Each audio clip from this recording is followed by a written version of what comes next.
Good morning, everyone, and welcome to the Mac, Jack, and Jim Big Football Show.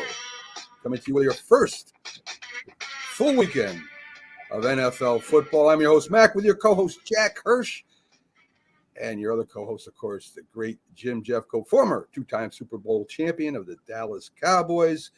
And, you know, we've already seen what can happen as Detroit upset Kansas City 21-20. So now the rest of the NFL is ready to kick off. And right off the top, guys, good morning to you, by the way. Good morning to everyone out there. Hey, good morning, fellas. We're gonna give our three picks of the favorite teams right off the rip. I'll give you mine to start it off. I got Philadelphia -4 over New England, Atlanta -3.5 over Carolina, and Seattle -5.5 over the Rams. What you got, Jack? Yeah, I mean, you're going with the points. I like to go straight up, but Seattle should be able to cover against the Rams, especially the Rams, team in decline with Cooper Kupp out. So Seattle's one of my picks. The Jacksonville Jaguars, you know, I have to go over the Indianapolis Colts. I mean, I can't see Anthony Richardson having a big debut. And Jacksonville is a team on the rise. And I'll also go with the Baltimore Ravens. I'll give the 2.5 points, whatever, to Cleveland. Not the Baltimore Ravens. I mean, the Cincinnati Bengals over the Cleveland Browns. It's a great state rivalry. The Bengals haven't beaten Cleveland who knows when. But I think Cincinnati's Super Bowl bound this year, and they make a statement in game one by beating Cleveland. In Cleveland. All right, Jim, what do you got for your three picks for the favorite teams? Favorite teams, I think, like Jack said, Seattle is going to get after Los Angeles. I think that's going to be one. Baltimore at Houston. Baltimore should handle that easily. I think Houston will start off with a little bit of energy, and then I have Las Vegas. I don't know if Las Vegas is the favorite, but I got Las Vegas over Denver. They'll cover the points. Let me see what we got here. Denver is favored over Las Vegas. It ain't going to work. That would be no, so that won't work. So then I like Washington over Arizona in cover. Washington over Arizona. Jack, you got Seattle, Cincinnati, and what was your third team? And Jacksonville. And good morning, Pickles. Good morning, Pickles. How you doing today? Folks, we got Keith Angle ready to come in already. He's all excited about being on the NFL Big Show, which he should be because it is the best. Mac, is Keith going to start with an apology to Deion Sanders and the Colorado football program? We'll get to that, but I first want to get Keith's three favorite teams that are favored, his three picks, and his underdog, and we'll get to all the college after that. Absolutely. So right off the bat, you want my picks? Yes, sir. All right. Let's start with Seattle over the Rams. Everybody likes Seattle. Go ahead. I'll take the Ravens over the Texans. There you go. And I will take the Vikings. I forgot who they're playing. Who are they playing? They're playing Tampa Bay. Minnesota. He doesn't care who they're playing. The Vikings are winning. Keith's putting his foot down. What do you got for your underdog, Keith? You know, I tinkered with taking my team, but I know you did. I tinkered with it, but I'm going to take your team, the Giants. All right. So Keith has the Giants. Sorry, Jim. I might have to move again. Jim's looking at me. So he's got the Giants +3 at home. Not a bad pick. I'd consider taking that, but we'll get I love dogs. Yes, now, do I have to win? Do I have to win on the dog or just cover? Just cover. That's all it is. So, and let's get into the college football. There's one thing I see out there that I haven't seen a lot. I mean, we had them once in a while. A lot of 5-year quarterbacks, Keith, are playing because of the NIL. They can make some money without going into the NFL. In fact, the Notre Dame quarterback is a 5th-year quarterback, and he said he was ready to go to the NFL, but Notre Dame came knocking, so he went and played for Notre Dame. Is this trend going to continue, Keith? It's possible. Actually, there's some 6-year players out there because of Right? COVID. There's 8-year Yeah. players out there. COVID really extended it a lot, and kids are staying longer because of NIL. Sam Hartman is a good example. Probably would have been a mid-round selection, not a really high selection, and the money he would have gotten on his rookie contract, he probably got an NIL money at Notre Dame. Plus, he gets the exposure from Notre Dame for another year to maybe improve his draft stock, and he's playing some really good football. So, and again, before more eyeballs, which will certainly help his draft stock, I think. You correct me if I'm wrong. Van Dyke is a 4th or 5th year. He is I believe he's a 5th year player. Yeah, I thought so. The kid from Miami. Yeah, and from and there was a tight end trying to remember the game I watched because of injuries or something. He's he's an 8-year player. He's 25 years old playing against 18, 19-year-olds. Yeah, they were calling the old man last night when I was watching the game. But you're going to see a lot more of this because, again, if the NIL money stays where it is, a lot of these kids will get more by staying in college than by going pro. Yeah, especially anybody who's borderline. I mean, why wouldn't you stay? I mean, that's true. So it's becoming more and more. Exactly right.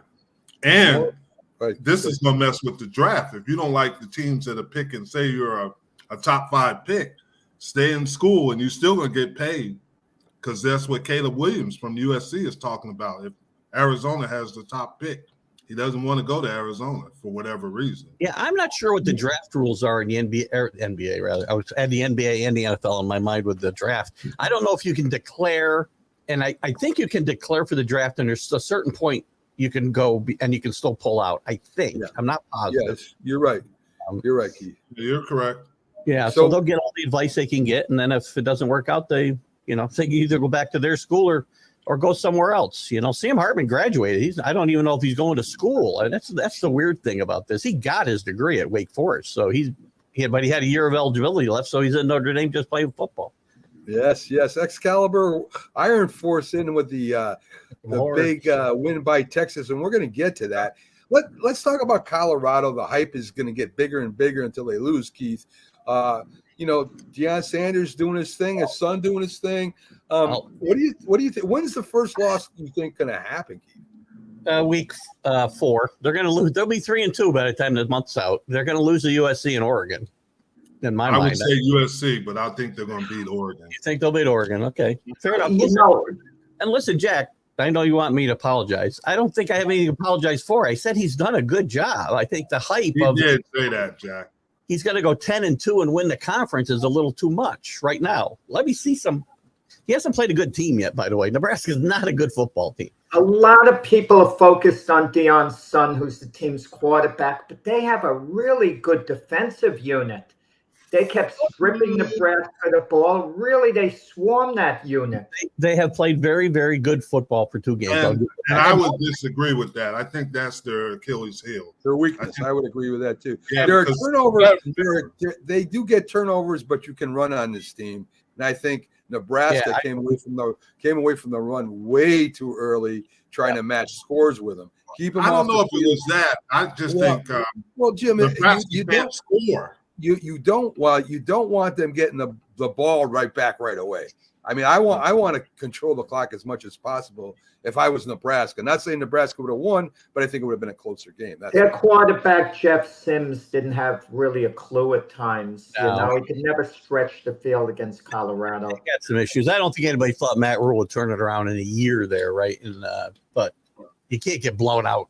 Who knows? The thing about Colorado is we don't really know. There's 80 new players. How do we really know? Maybe I'm just guessing that they'll be 6-6 based on where that program's been. It might be a little better, Keith, because they do play Oregon at Oregon, and I think they can win that game.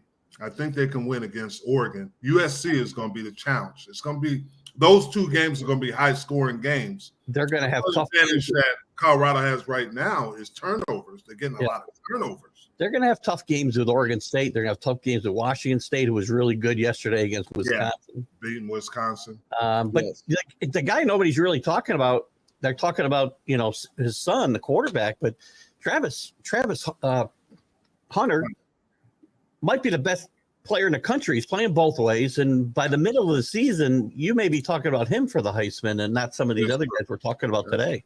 And their kicker, Fiedler, he's outstanding. He's, looks like he's headed to the NFL. Is that Feely? Is that his father, who was a pro kicker? Hey, Feely. Feely, Feely, yeah.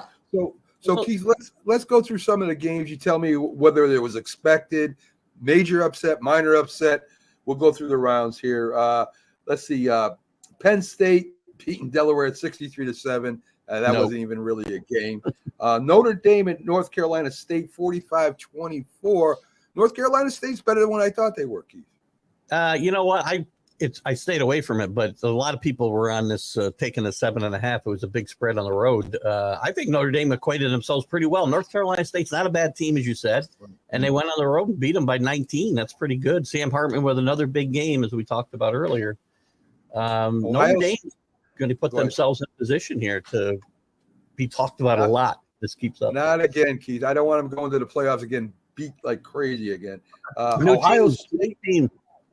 Okay, all right. We'll see. Number 5, Ohio State played in Youngstown. I think that's a population of 300 people there. So they had a really good FBS 1 team, but I think they moved up into the FBS division. So again, they not be unexpected here.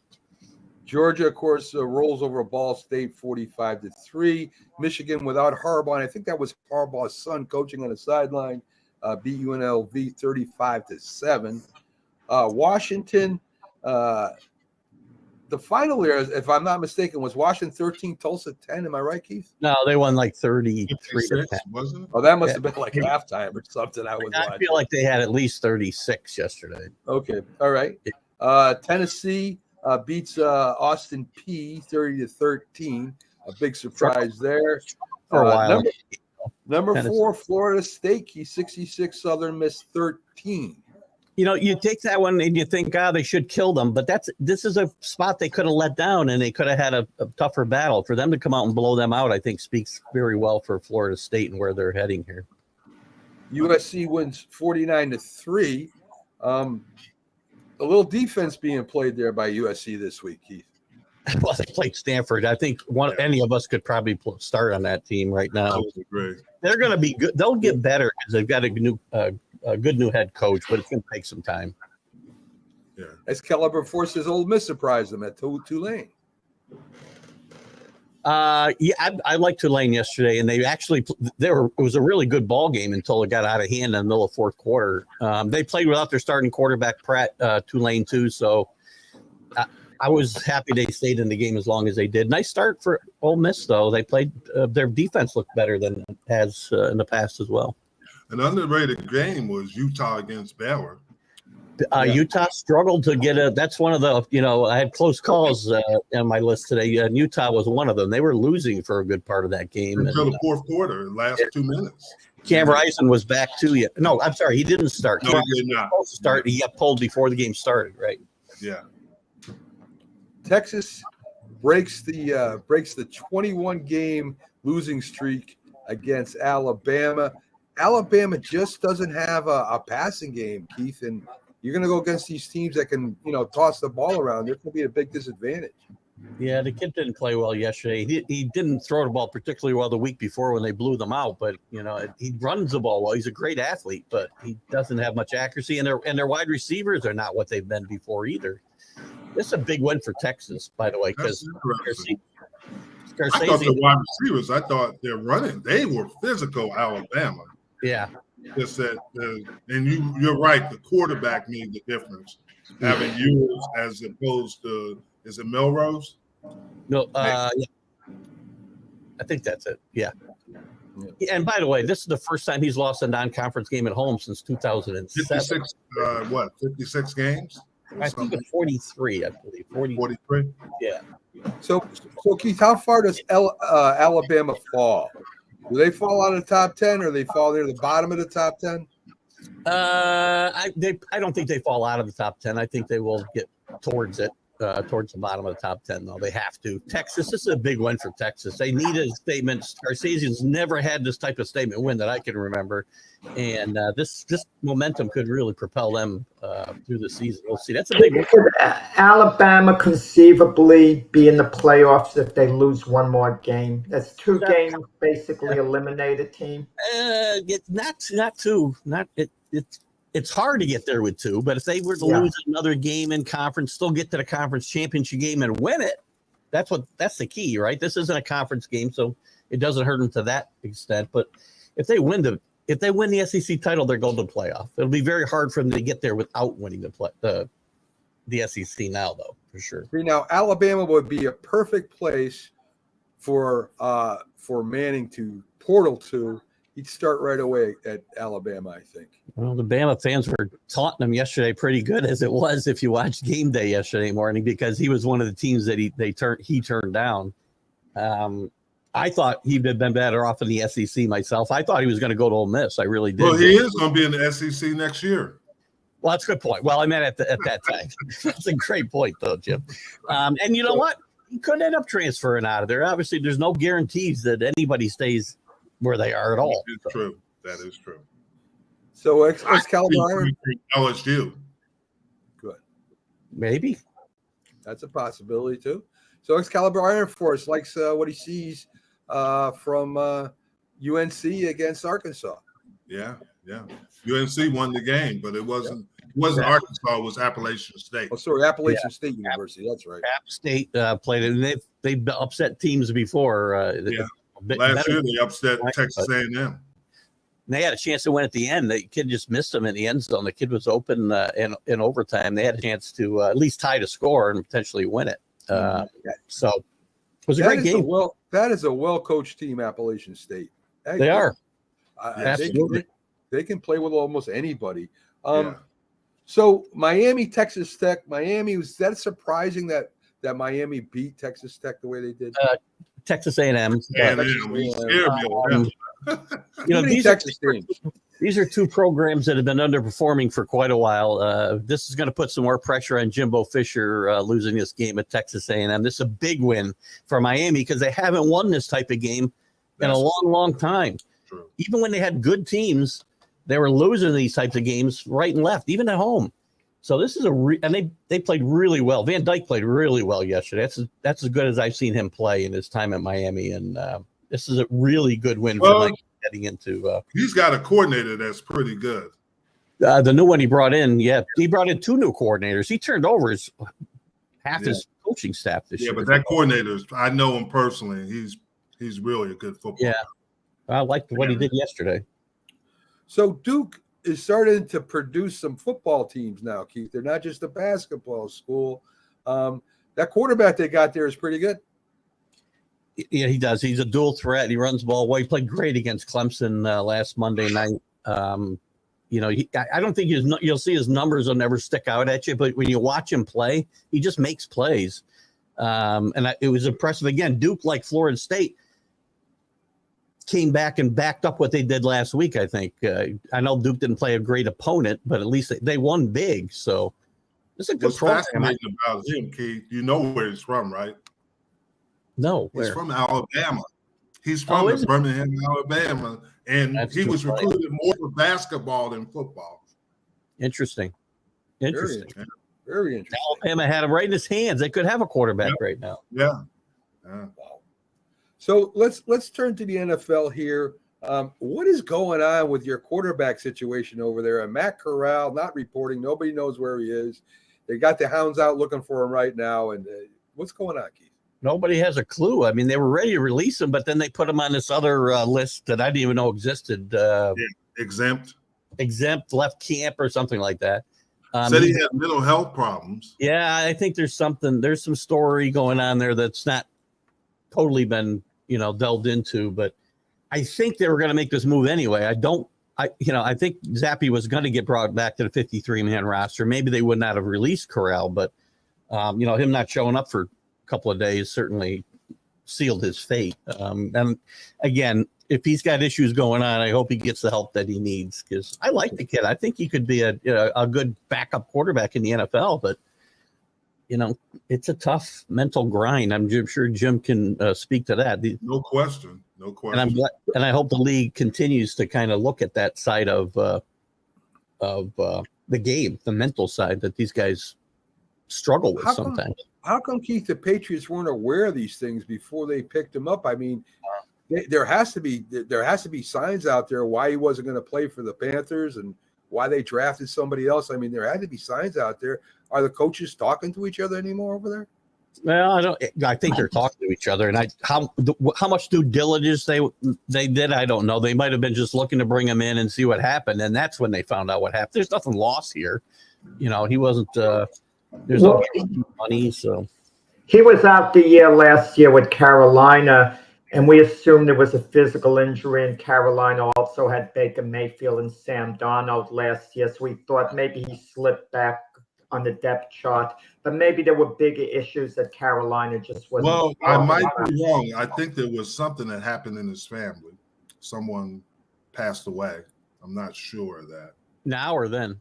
Back then, because if you remember, there was some issues with his family. Yeah. Well, I'm sure we'll hear more about that story in the next couple of days. So, and I hope the kids. Pickles all over it with our first Mel Brooks, comment. So the show can go on. Thanks, Pickles, for that. Listen, I always appreciate a good Mel Brooks. I do all the time. I think Mel Brooks is underrated as as that goes. What's up with Bill Belichick and his girlfriends? The Patriots executive offices are all worried that she's going to go on social media. Do you know what's going on there, Keith? They've been in the process of a breakup, and they are worried that I don't know what they're worried about. I mean, she went off on Tom Brady in a tweet after he won a Super Bowl, and supposedly they're worried that she's a loose cannon. I don't know whether they got videotapes. I don't know. I don't need to see if there's any out there. Is there a dark, mysterious side to Bill Belichick? That's all I want to know. There's no story out there at all. Listen, did she say anything that wasn't true after the Super Bowl? She said no one focused on the Buccaneer defense. Right. They were the main reason the Buccaneers won that Super Bowl. Brady did his job. He did a great job, but it was the Buccaneer defense, so she wasn't lying. Oh, she's a Nashville girl. Just go find somebody more age appropriate, Bill, and we'll be fine. I don't know. He's right away, as Pickle says, he's dating another young girl out of Nashville. Keith, doesn't Belichick put in too many hours to have a social life? I don't get this. No. I saw him at the best Celtics basketball games. Oh, okay. During the off season, I hope. Yeah. I would love to hear Bill Belichick's pickup line, because he doesn't seem like the most hippest guy out there. I mean, his pickup line is walking with all those rings. He walks in with the rings. He goes, "We're on to the Marriott." Is that how he does it? I mean, no facial expression. Would you like me to buy you a drink? I mean, what is going on? I mean, that's got to be like my cut-off sweatshirt. Next question, please. Well, in a case reportedly, he's got the hoodie going. I mean, go ahead, Jack. Sorry. Keith, reportedly Belichick's relationship with Robert Kraft, that was said to be shaky, looks to be on solid ground again. Kraft's claiming how happy he is with Belichick. There are no red flags at this moment. At this moment, yeah. Wins, the losses will change that. Wins will change that. It changes with everything. I think Kraft's much happier because we have a more stable structure going into the season. Yeah, they've settled on a quarterback. They've got somebody to help that quarterback reach his, whatever his heights are. And I think Kraft's happy about that. I think he was very unhappy with the way Belichick approached all of last season and treated the quarterback. He wasn't happy with the way he dealt with Mac Jones. Kraft had a special relationship with Tom Brady and Drew Bledsoe. In fact, they were both invited to Kraft's wedding a year or so ago. Does he have that type of relationship with Mac Jones? I wouldn't say it's there yet, but from what I've seen the last couple of months, it's growing that he's much closer to the older than he was. One of the reasons Pickles. say? Come on. I mean, well, maybe. You know, this stuff shouldn't get played. You know, I mean, we But love hey- pickles, but don't put this stuff on. Why are you joking? Oh, Isn't Kraft's wife young too, or a girlfriend? Well, she's in her late 50s at least. I think. She's in her late 50s, and she's Yeah, not. well, I mean, she's also a doctor, very accomplished doctor as well. So it's not like it's some waitress at Well, Keith, age-wise, I don't think she's in the late 50s. Didn't she have a baby like a few years ago? Then she would have had to have it in the mid. I feel like she's at least in her mid 50s. She's in her 50s. Let's put it that way. Now, he had a baby a couple of years, like 1 or 2 years ago, right? He is 80 something years old. So again, it's still probably it's still 30 years. But yeah, I mean, listen. Robert Kraft's been one of the great owners in sports, so let's give. Why is he not nominated for the Hall of Fame? He was nominated. He was nominated. He didn't get in. He just didn't get in.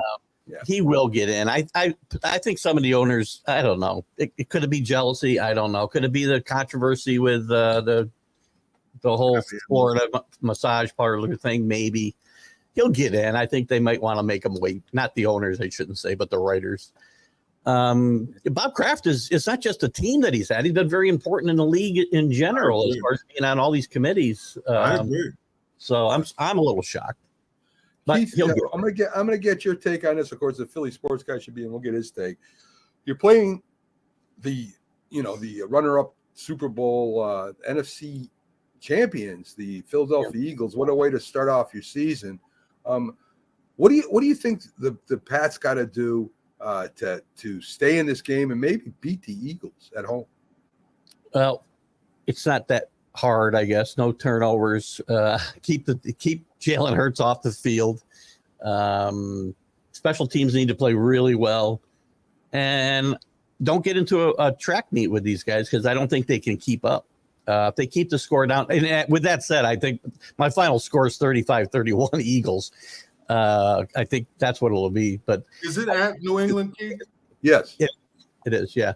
Listen, I think they're going to get Tom Brady Day, Jim. They're honoring Tom Brady at halftime. Yeah, they're going to get a little boost of energy, I think, maybe from the whole Tom Brady thing, the excitement in the crowd. Let me ask you this question, Keith, and I'm talking about this. Philadelphia plays at New England, then they have to play at Minnesota, correct? I believe that's correct. Yes. That's very unusual that you have a Monday or a game on Sunday and then have to travel again on Thursday.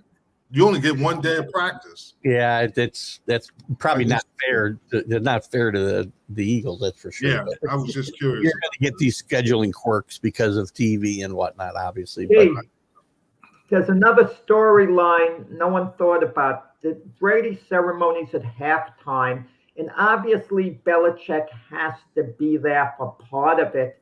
And can you imagine Belichick wanting to be in the locker room with the players? He has a game. That's where his head's really going to be at. And he's probably going to be ticked off.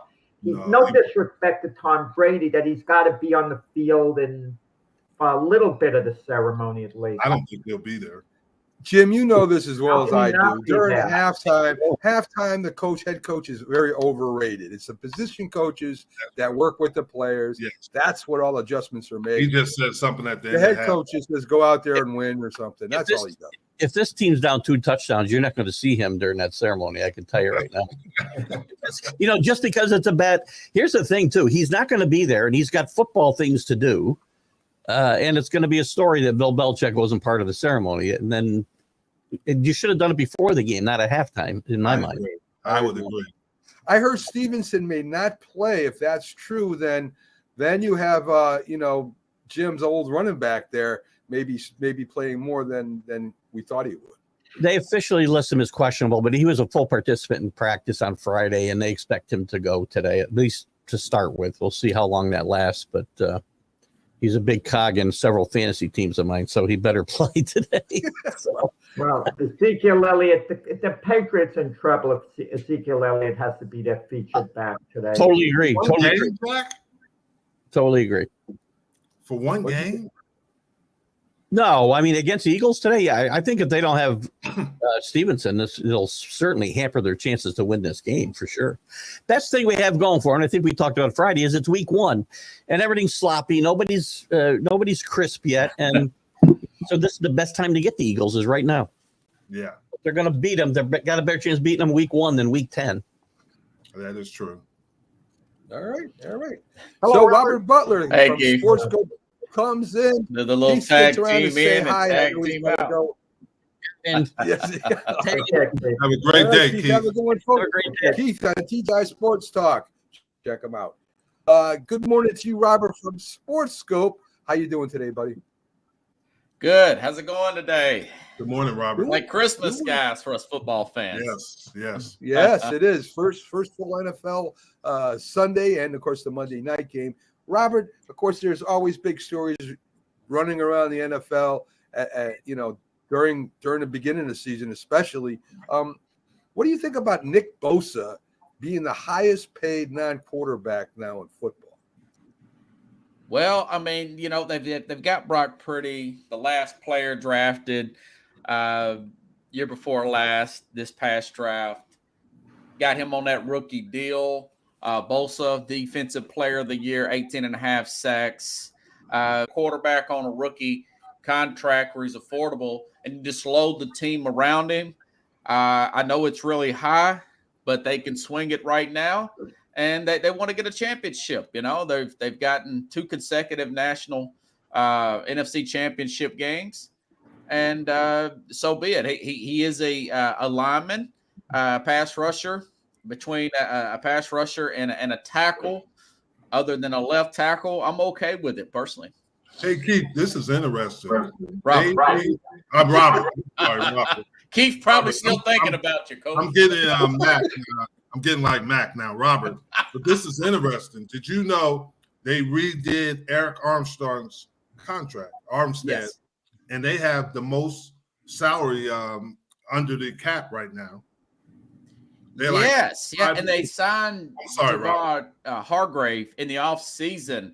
This defense could be better than it has been in the past. They never really had I like Armstead, though. I'm a big Eric Armstead fan. I like him. And Hargrave, they brought over from the Eagles with Bosa. They're a little shaky on the secondary, but it's more about the front guys. The old adage is they make the secondary. You guys make the secondary look good. So I think he'll probably be on the snap count today, but you never know. They may go after another midway type of deal around the trade deadline coming up in November. A lot of teams do that nowadays. Now, the next question I got, they got to go all the way across the country. Yes. And Jack doesn't agree with me, but they're playing in Pittsburgh. Yes. Which is already a difficult place to play.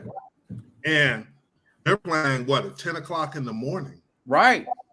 And I think that's difficult. I know from a personal experience, it's not as easy as people think. Jim, you kept those late nights. That's why it was difficult. Yeah, I was partying all night. So. Yeah. No. Well, I imagine with Nick Bosa, with all that money he's making, he's probably partying a lot too right now. So, it does affect people, I would imagine, Robert. Yes. Yeah. Something that I think with Bosa probably be on the snap count, we're not sure if Kittle's going to play. That's true. I would probably give that edge. I mean, for points people out there, they're getting 2.5 points at home. The Steelers are. I wouldn't be surprised if they win this week. Plus, Brock Purdy coming off a really serious surgery where he got hit. Maybe he's kind of fearing T.J. Watt coming at him, who had, 4 or 5 sacks against Joe Burrow this time last year. Remember, they got a big upset last year. Yeah. Steelers. So that's the place he's going to be rocking today, man. Oh, big time. There's no doubt about Would you trust in Mike Tomlin, the best coach currently in the NFL? The best coach? Currently. I'm not talking about accomplishments. Super Bowl. He's one of them. He's one of them. I mean, he hasn't gone to the Super Bowl in a while, so I don't know if he 18 consecutive winning seasons. That's better than winning one particular Super Bowl. That's historic. 18 years in a row of winning records. Come on. That's better than winning the Super Bowl, Jack. You're contradicting yourself. I think the quality of work is better. The quality You're of work contradicting is yourself better. again. Hey, so let's talk about the Rams. Great segue, Jack. So the Rams minus Cooper Kupp now, and how long is he going to be out? I mean, the Rams are in rough shape as it is, and losing their best receiver hurts even more. Well, he's got put on IR. He's going to miss a minimum of 4 games, guys. He went and saw a hamstring specialist in Minnesota. Not only they got the Mayo Clinic up there, they got the hamstring people up there in Minnesota. So the Rams are going to be in trouble today, I believe. They've got 2 cornerbacks that are starting. One was a 4th-round pick last year, and another one was a 6th-round pick. They look. By the way, I'm reading today, guys. Teams were inquiring about Matt Stafford in the offseason. All that. Yeah, and he was supposedly, his word versus management. Matt Stafford claims that they asked him to take a pay cut, and they say no. He says yes. I believe they probably did. I believe the Rams are probably. They may move off Stafford this year. They're probably going to win maybe 5 to 6 games if they're lucky.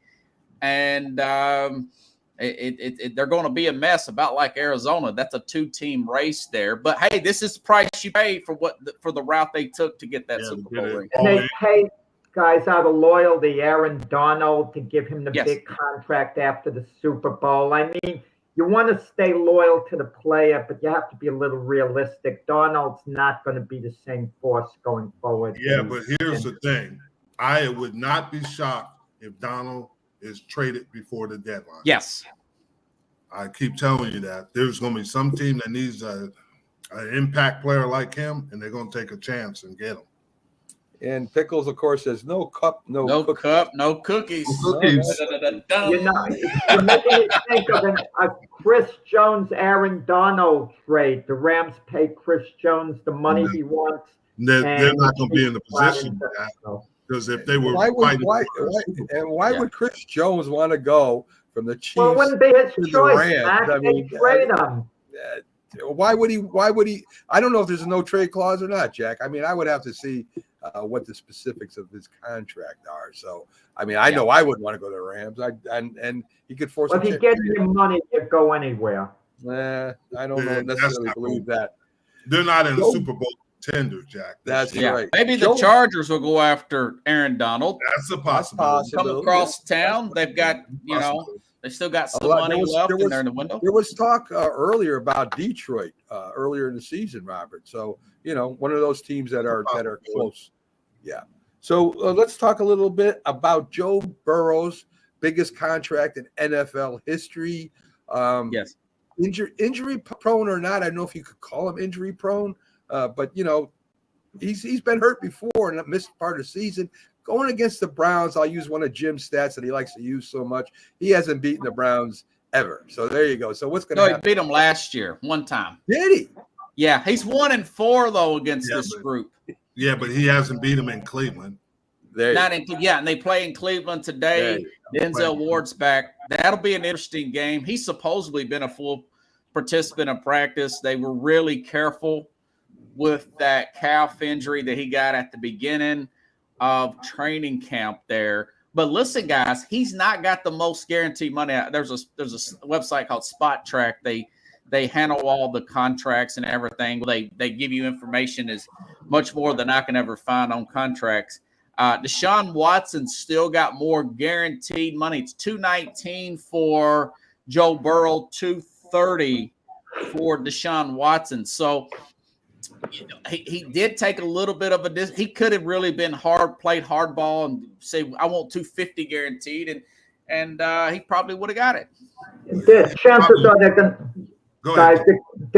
chances are they're going to ask Burrow to redo his contract at the end of the year. Keep both Chase Young and T. Higgins. Yeah. And they still got to pay the other receiver too. Yes. So, and I wouldn't pay both of them, but I think he wants them both to be paid and stay there. I don't blame him. And that's a heck of a combo out there, that's for sure. Yeah. The NFL has something called the Premier Patch. You tell folks about that, Robert.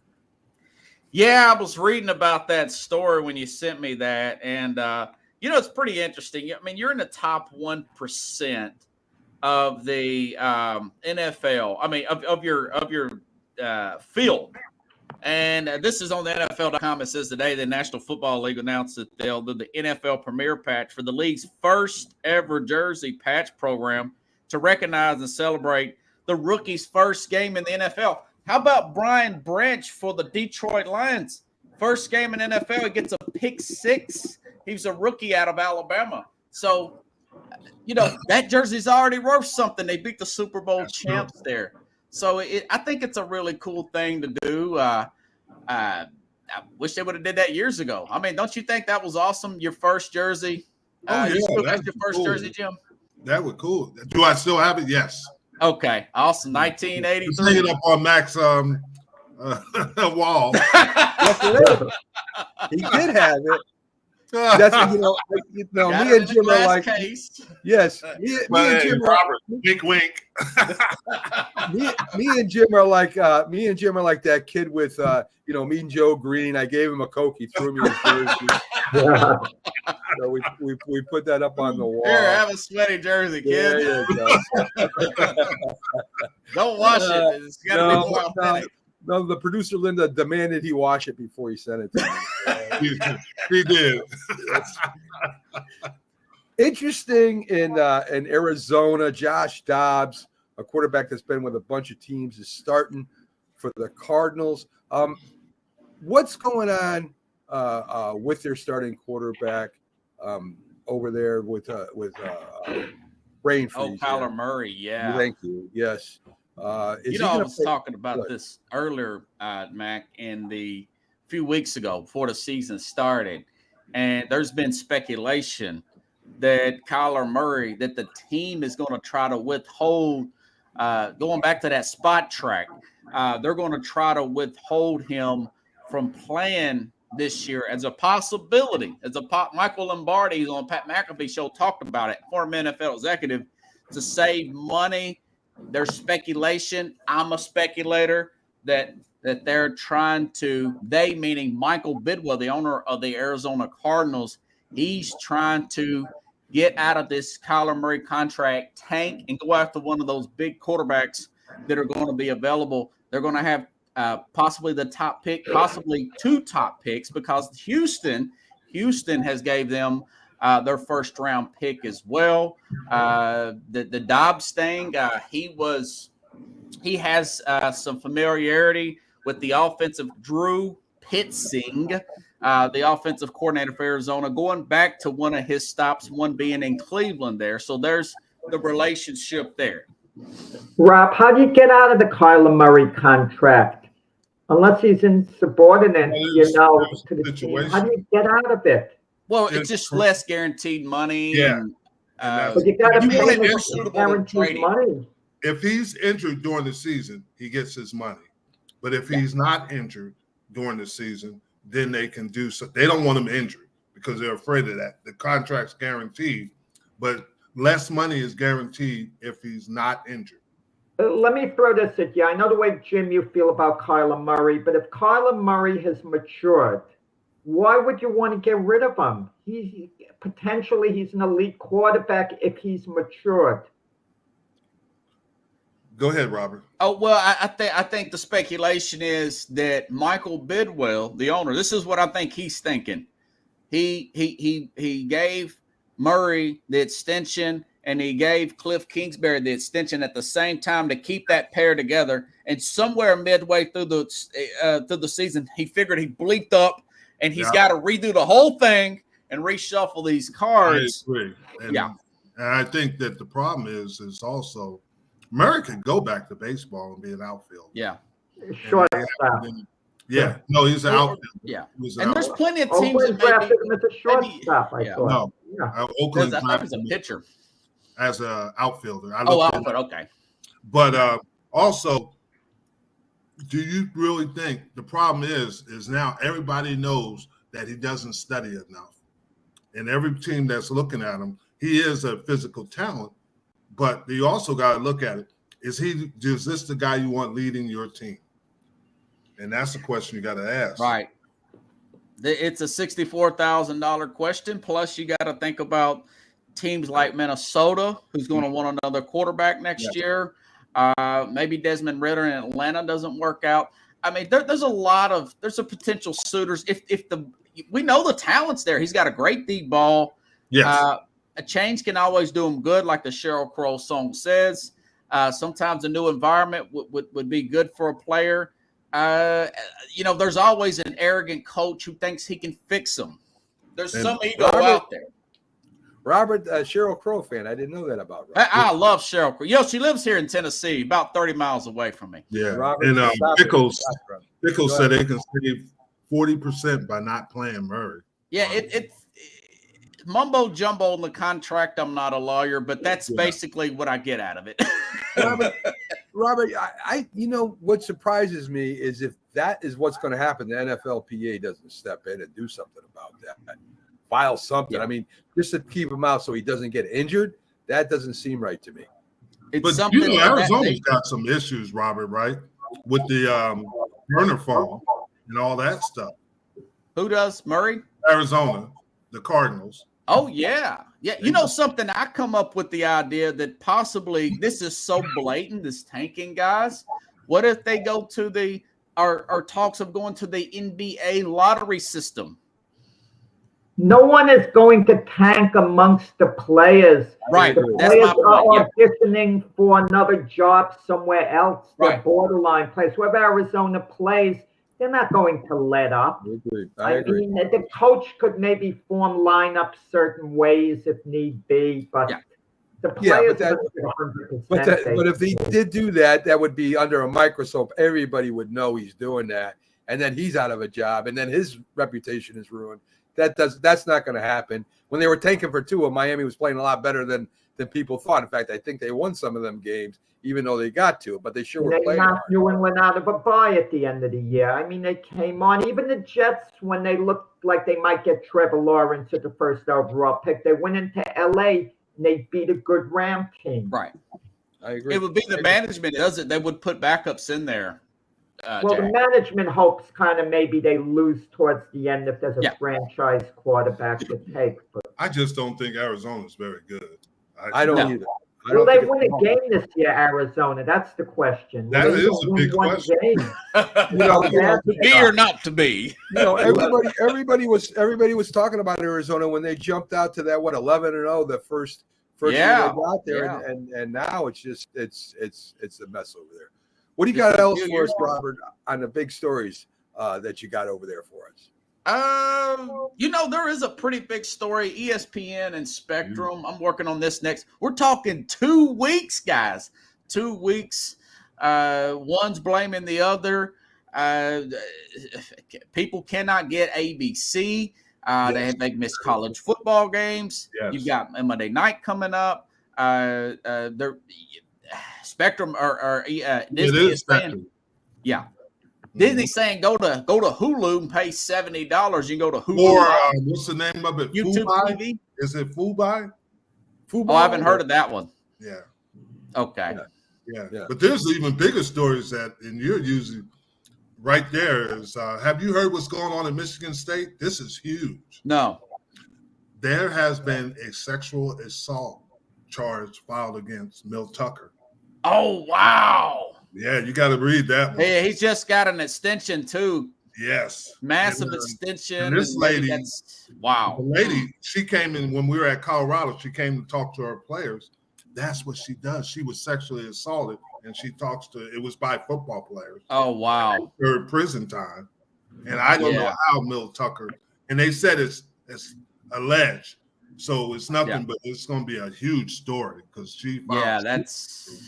That is huge. Yeah, and it's going to be hard for it's a big payout for Michigan State. They can afford it, but that's an it's alleged now. Yeah, it's still alleged. That's the key word. I mean, let's wait and see if it actually happened. It's extremely serious. Tucker said it was consensual. Major consequences, but this would be big. Yeah, let's see what transpires with this. Yeah, I'll look into that next week, guys. Yeah, that's an interesting one to follow. All right. Robert, anything else for us before we let you go? Something, the Alabama issue here, the transfer portal. I tell you guys, this is really leveled out teams. Yes. I read that they lost like 10 players in the transfer portal. So now we have to not rank players on recruiting classes, rank teams on recruiting rankings like we have in the past. This thing, I mean, you see Texas won yesterday. Congratulations, Jim. Mhm. It really has, and it's hard to get. I mean, I picked Alabama, LSU, and Clemson to go to the playoff, and they've all three got losses in the first 2 weeks. Wow. That's why Deion Sanders right now is so effective. He's playing by the new rules. It's a expansion team, New guys. rules, and That's really what it is. older coaches are playing by the old rules. And it's good. I'm glad Alabama and these other teams are losing because they would stack their teams with players that they promised that would start, and they were like third stringers and they never saw the field. So good for Alabama and these big teams. You got to adjust with the times. You get left behind. I guess so. You're right. That's it, guys. All right, Robert, thank you for coming in. We'll see you next week. Everybody follow Robert Butler at Sportscope. He's all over social media. Thank you, Robert, for coming in. Well, we won't see Robert a lot now because he'll be in the van. Rob, what are you picking to win the Super Bowl again? Okay.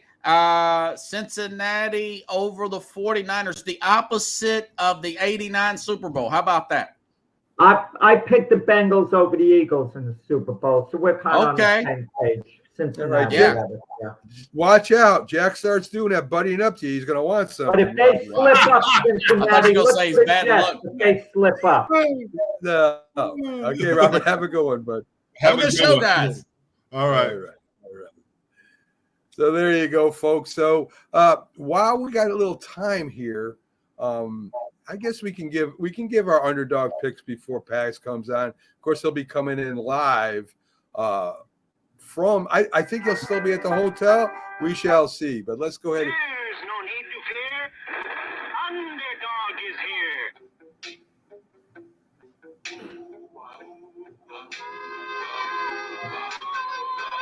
When criminals in this world appear and break the laws that they should fear and frighten all who see or hear, the cry goes up both far and near for That's right. This is our underdog picks for this week, folks. If you got any underdog picks out there, go ahead and put in our comments. We'll check you out too. So my underdog pick, guys, for this week is going to be the Jets. I thought about taking the Giants. I like the Steelers. So I think there's quite a few underdog picks out there you can go with.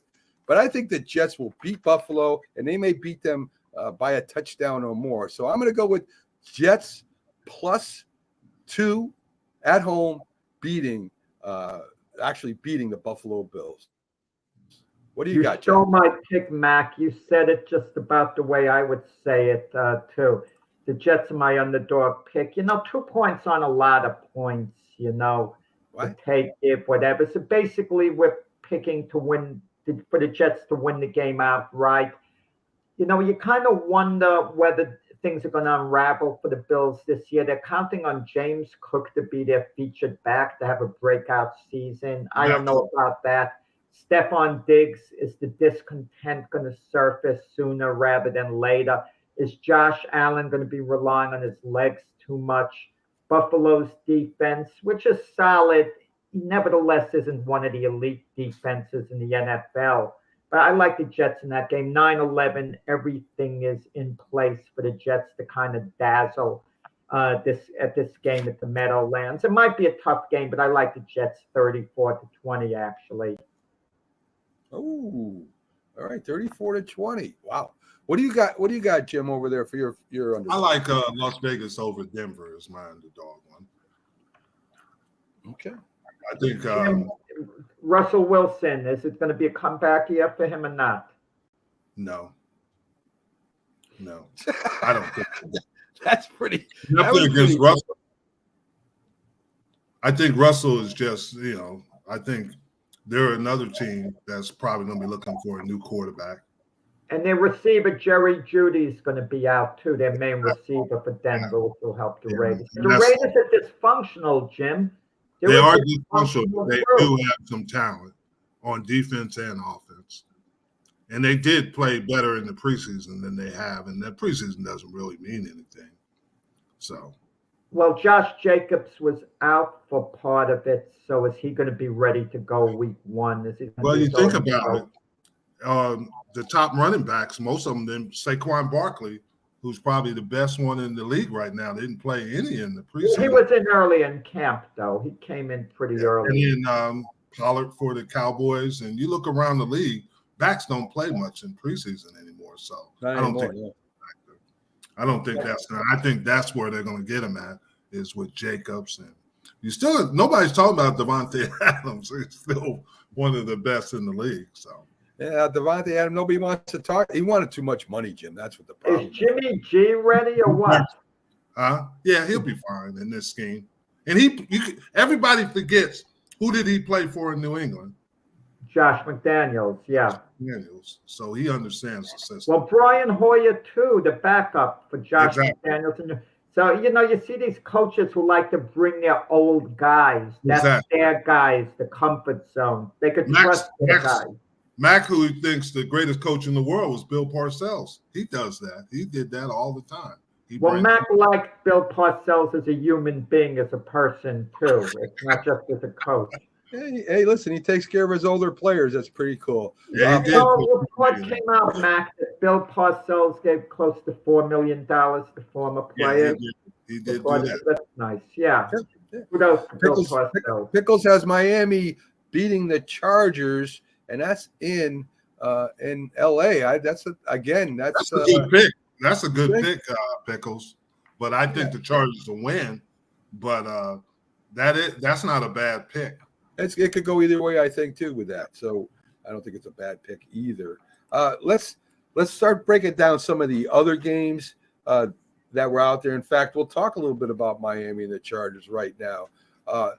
Listen, you had Tua and you had Herbert that were, they were the two quarterbacks that Miami could have took either one. They ended up taking Tua. Do you think Miami regrets that now? No, why should they regret it? At the time, it was the right thing to do. Herbert was highly regarded. With Tua, the main question was the injury factor. It's still a major question with all the concussions. If they had a chance to have a do-over, obviously they'd take Justin Herbert. But if Tua stays healthy, he might turn out to be the better quarterback amongst the two. It's not Tua's performance. He started his career a little slowly, but Tua has the potential of being an elite quarterback if he stays healthy. Jimmy, you agree with that? I agree, Jack. Jack makes good sense. I don't know, how can you look in the future and say, oh, Herbert's going to be this and that, because Herbert was okay in college, but Tua won championship. Well, let me tell you how you do that. When Tua gets hurt, dislocating his hip, playing in college, and they draft him before Herbert. That's how you judge that. Herbert's bigger. He's 6'4". Tua is what, 5'11", maybe 6 foot. Well, so I think he is. I think Miami made a huge mistake. Especially didn't know how good Herbert was going to be. Before he got injured. Especially draft. Well, but he did get injured. So, I mean, why wouldn't you take Herbert instead of Miami? I think that was a bad move on Miami. I just thought, I don't know if you do that.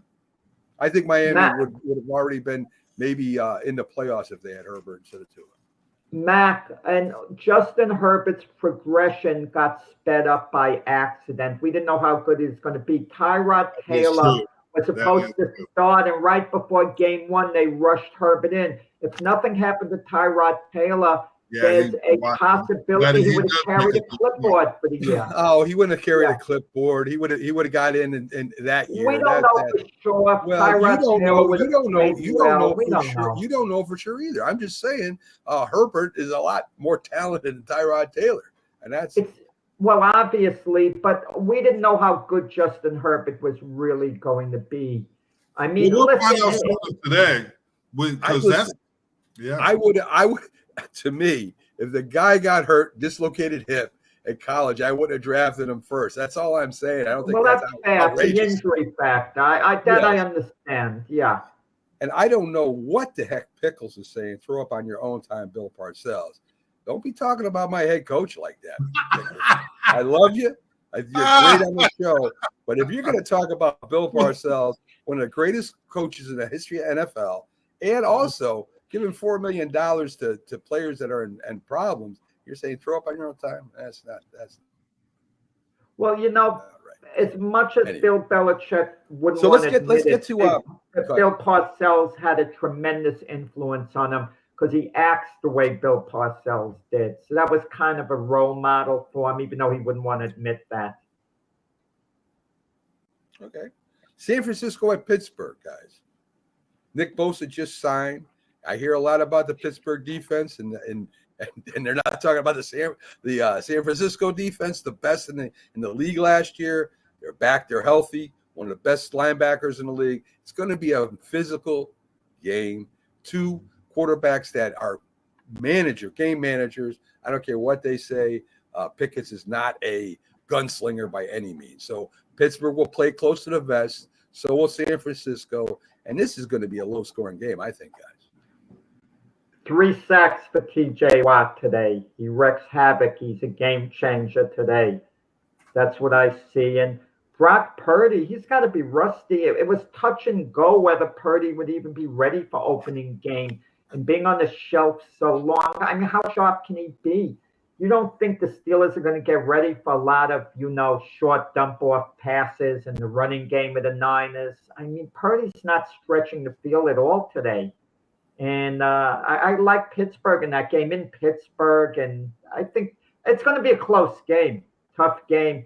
And like we talked about last week, what about the 49er kicking game? That's going to be so unpredictable. That was going to be my point. You kind of stole it from me, Jack. Okay. Right. They're playing in Pittsburgh. They're traveling across the country. I know you guys don't think that's big, but if you remember last year, the 49ers started off slow, and they're going to start off slow this year. And I think the Pickett and the Pickens are going to give them some issues. I think San Francisco's got a tremendous running game, but their offensive line hasn't played like they can yet. They kind of get themselves into shape, and I just think Pittsburgh's going to upset them. I think San Francisco's running game is better than Pittsburgh's running game. Passing game, maybe give the passing game to Pittsburgh. I don't know. It's preseason. I wouldn't give them because you got Deebo Sanders and Brandon Ayuk. And Kittle might not play, but you got 2 big-time receivers. Got Najee Harris for the Steelers. I mean, he missed a fair part of last year, as did TJ Watt. Yeah. And having those guys, if they're healthy for the full year, don't tell me it isn't going to make the Steelers better. I just like the Steelers in this game. Okay. Cincinnati at the Browns. Does Watson get back to his old form when he first came in? If he does, what does that mean this game, guys? Listen, I'm picking the Bengals to win the Super Bowl, so I'm not going to pick them to lose today. But playing in Cleveland, the tough place to play. I wonder, could things get ugly in Cleveland quick if they lose decisively today to their main rival, basically the Bengals? Deshaun Watson, tell me this, Jim, you played the game. You think he lost anything with the inactivity to the point where he's never going to be the same again? Or is it just a question of rust and getting back what he had? He's certainly young enough.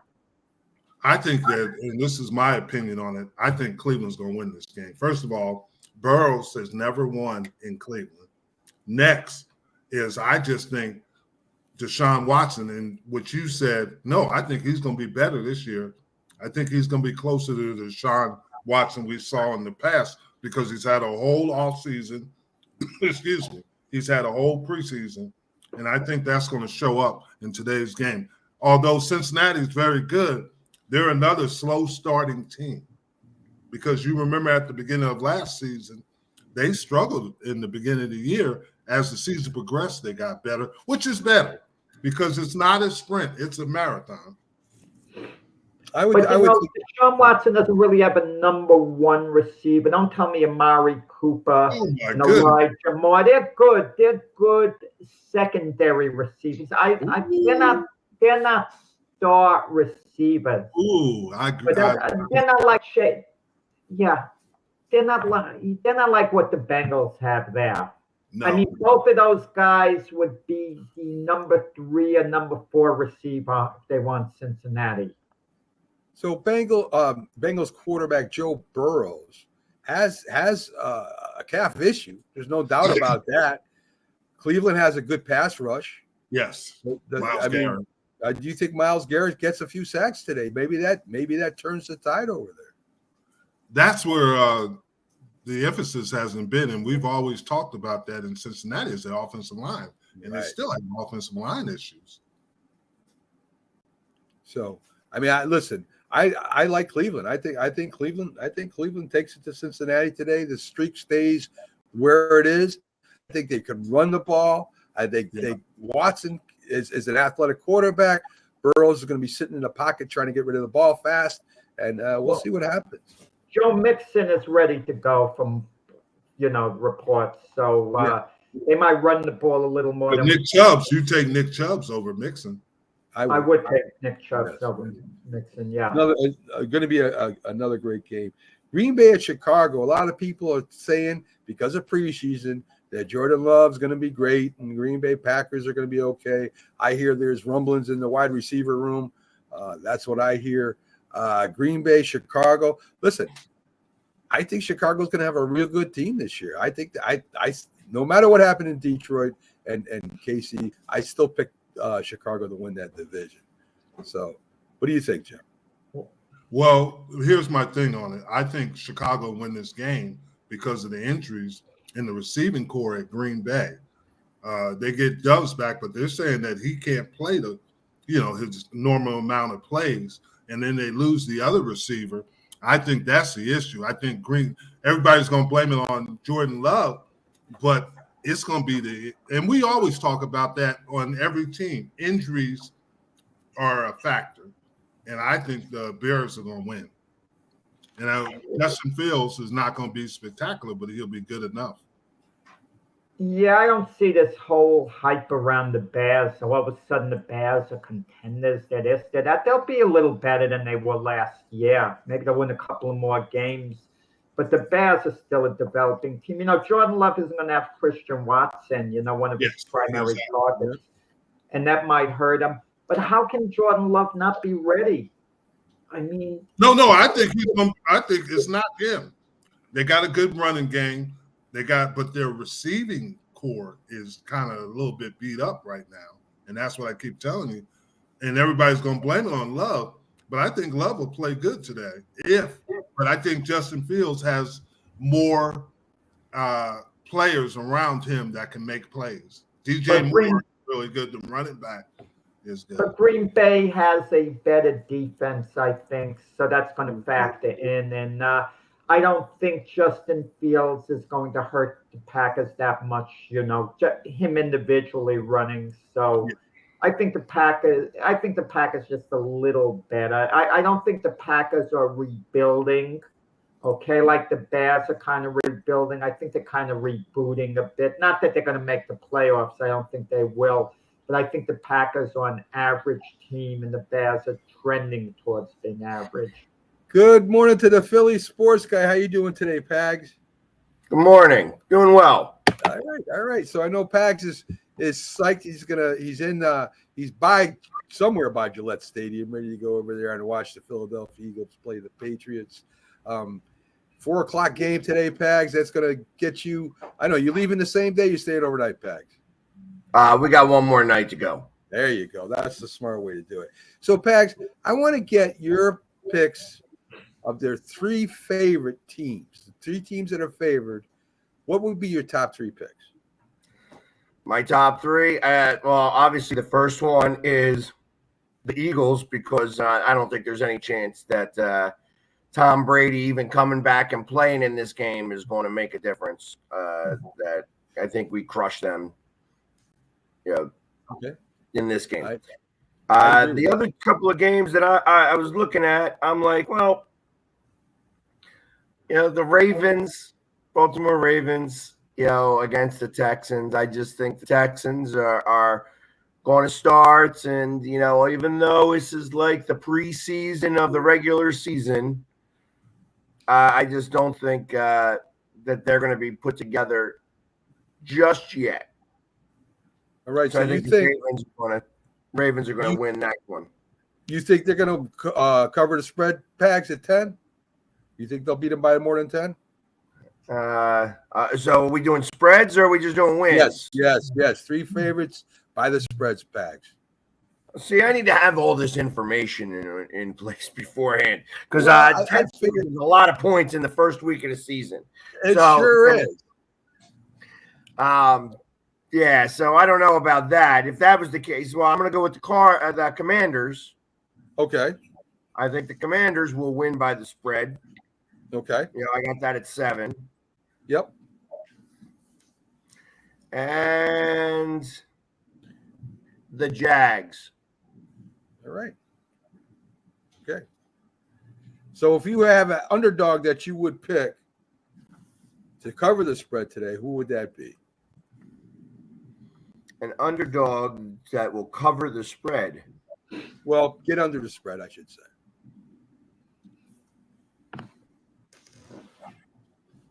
Let's go. So I had a couple of them that I liked, in terms of underdogs that I thought are going to win today. First one being the Miami Dolphins. Pick one, Pags. Don't go through the whole list. Mac wants one underdog. He doesn't want you to evaluate every single underdog. Pick one. Jack wants to evaluate. You can't. So go ahead. Stop crying over there, Jack. Just because my picks are better than your picks, and that you are all here to get out. Not lose today. The Jets will not lose today. Yeah. I don't know about that. They play on Monday, so they won't lose. They will not lose today. And make Pags that bet and give him odds. I like the Dolphins as an upset pick. All right. So Pags going with the Miami Dolphins as his upset.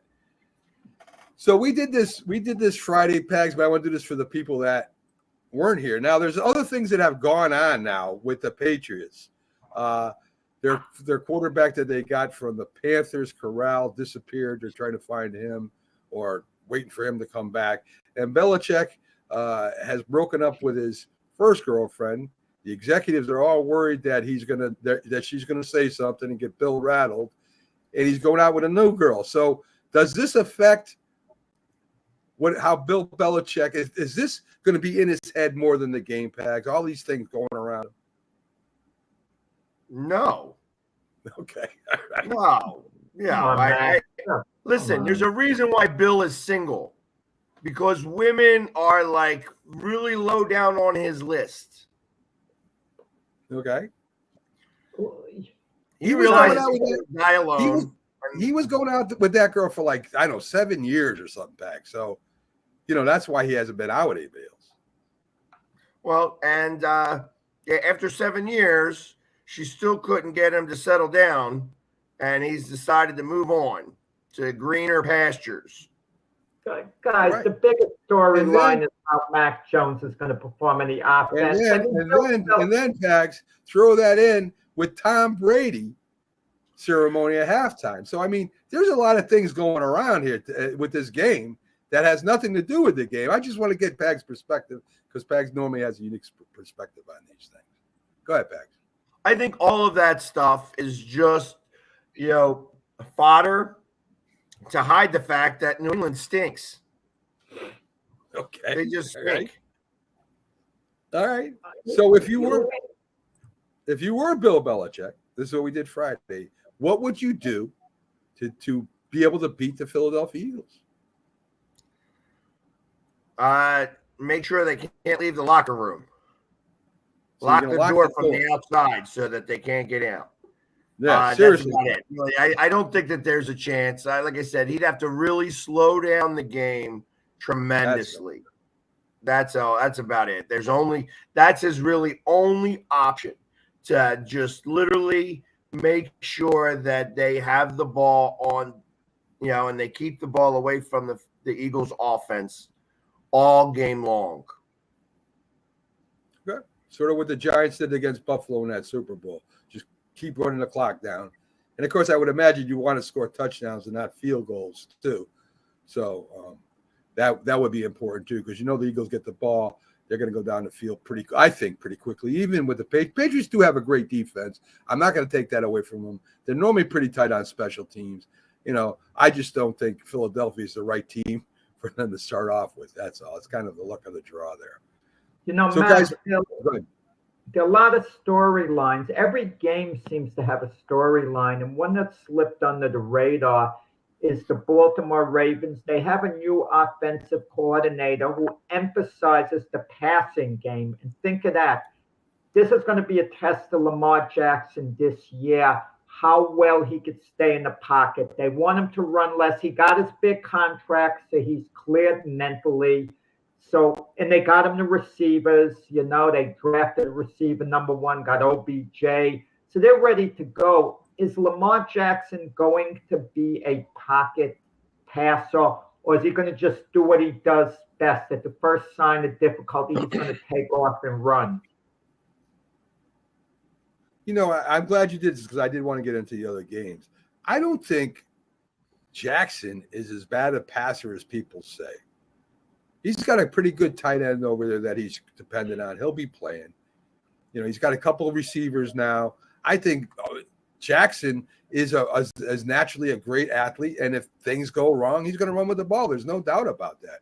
But that's what makes Baltimore so good.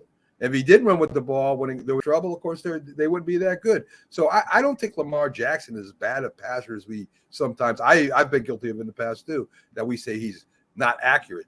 That's not totally true. He is a decent passing quarterback. By the way, Mac, I didn't get into the other game. I didn't even mention who they were playing. I was just focusing on Lamar Jackson. Houston Texans with CJ. Oh, you're getting into the other game, Mac. You got to hold it off with the picks. You can't jump the gun on these things. I'm not doing the picks. I said, what is he talking about? Did somebody put something in his coffee this morning? Yeah, because he is really wily this morning. I don't know what he's talking about. Well, I know. I'm ready for football, guys. I'm ready for football.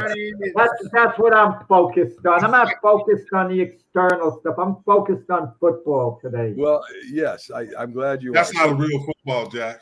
Yeah, I got it at one of these. No Franklins are used in the NFL. It's all Wilson footballs. I proved that last year. This is the official NFL ball, I think. No, it's not.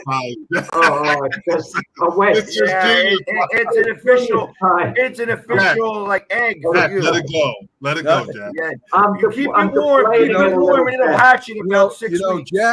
Jack was the wiffle ball king of the neighborhood, but he was also, remember them wiffle footballs that had the holes in it?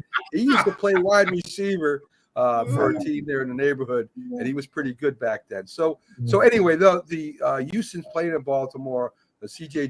Stroud's first game. I don't expect it to go well for Houston today. I don't know about you guys, but I don't think Houston's going to win that game, and doesn't have a chance to win that game anyway. So, all right. I think we're all in agreement on that. Tampa Bay. Houston, let me just give them credit, the organization. They invested heavily in an offensive line to give C.J. Stroud an opportunity to succeed early. So they are building something there good. But I agree with I don't think they could win today. I think Pag said something about he might like Tampa Bay at Minnesota this week. He was saying something about Baker maybe making a little comeback. Pags, is that right? I got you right. I don't know that I got Tampa winning today, but I think I got Tampa surprising people in the South. Okay. All right. So there we go.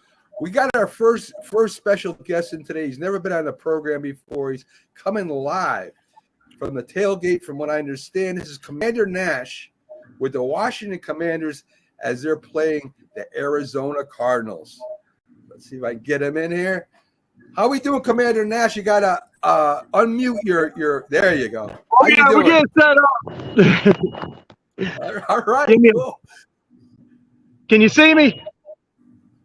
There you go. Stand back a little bit. Oh, you look great. You look great. Look at it with the hat, the big W there. I mean, this is going to be great. So, Commander, at a Washington Commander tailgate. Now, you know the Commanders are kind of a new team because of the name.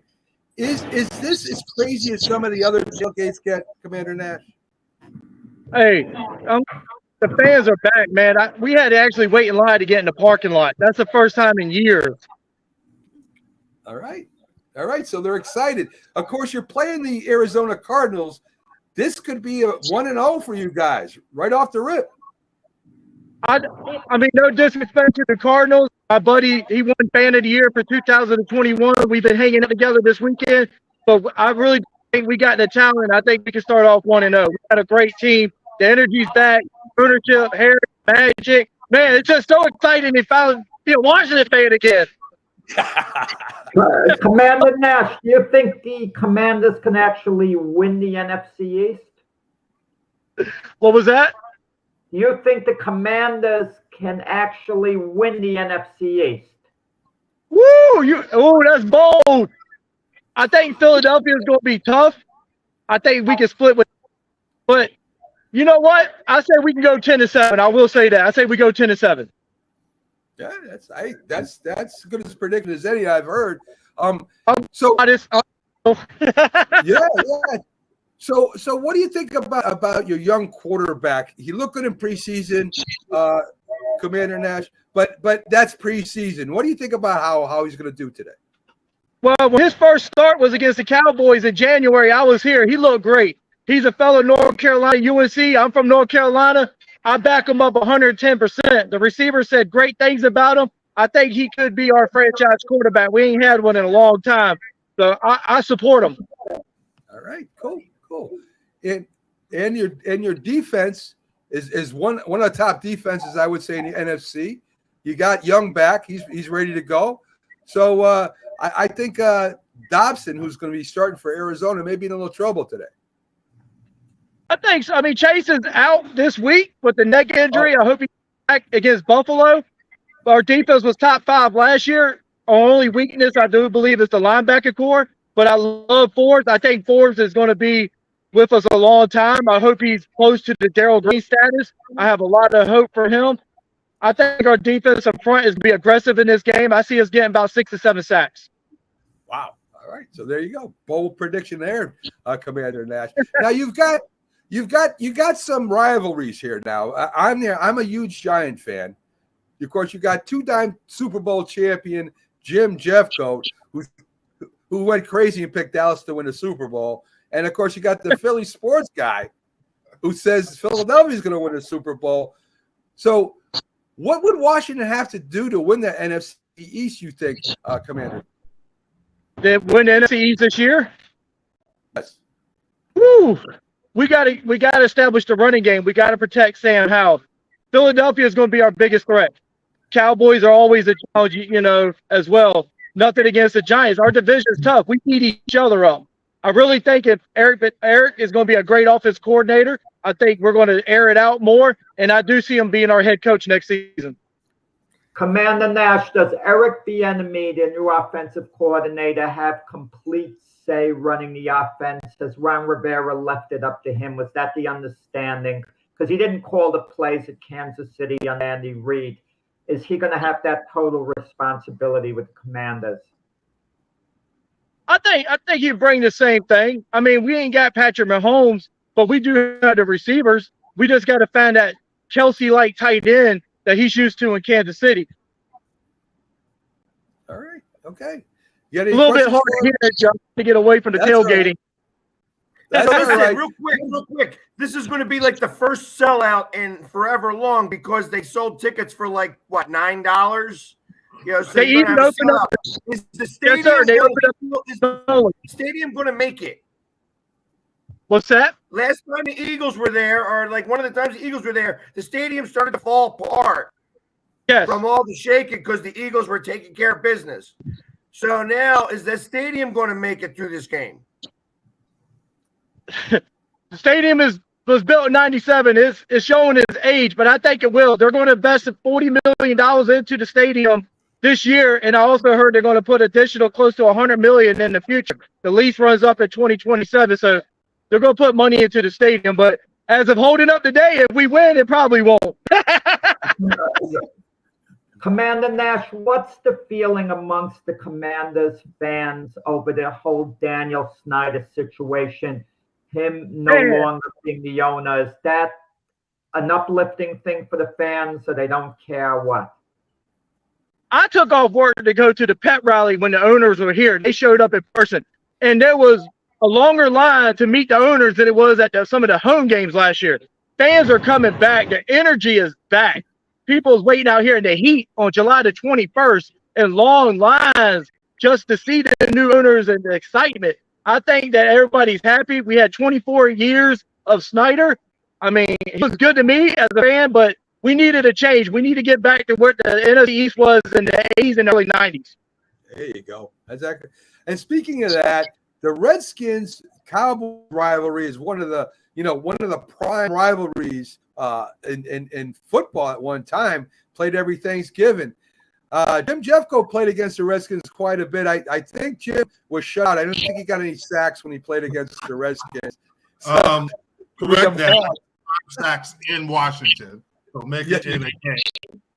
So make sure you know that. So Hogs, of course, were a big reason why the Redskins at the time won a lot of games. Is that something that you think the Redskins should start building again? Is that great offensive line? I agree. We do need more pieces off this line, but the Hogs, they are our franchise. We built our foundation around them. I'm still disappointed that Joe Jacoby's not in the Hall of Fame. I've written letters. I think he should have been in. He retired in 1993. I mean, the man been to 4 Super Bowls, won 3. It's time for him to go in the Hall of Fame. Yeah, I think you're right. He's one of the greatest offensive linemen ever. So, Commander Nash, we want to thank you for coming in, and I've enjoyed it. You're enthusiastic. You're a great guest. Good luck watching today. I don't think you'll need it. You guys should be 1-0 after this week, and maybe you might be the only. Well, there's going to be another at least 1-0 team. Well, Eagles are going to win. There's no doubt about that. Just one caution, Commander Nash. If the Commanders should lose to Arizona today, there's no way back this season. The year is over. You've got to win. You've got to beat the lowly Arizona Cardinals. There's no way back. Yes, sir. I do agree with that. That's the tone right here. We have to win now.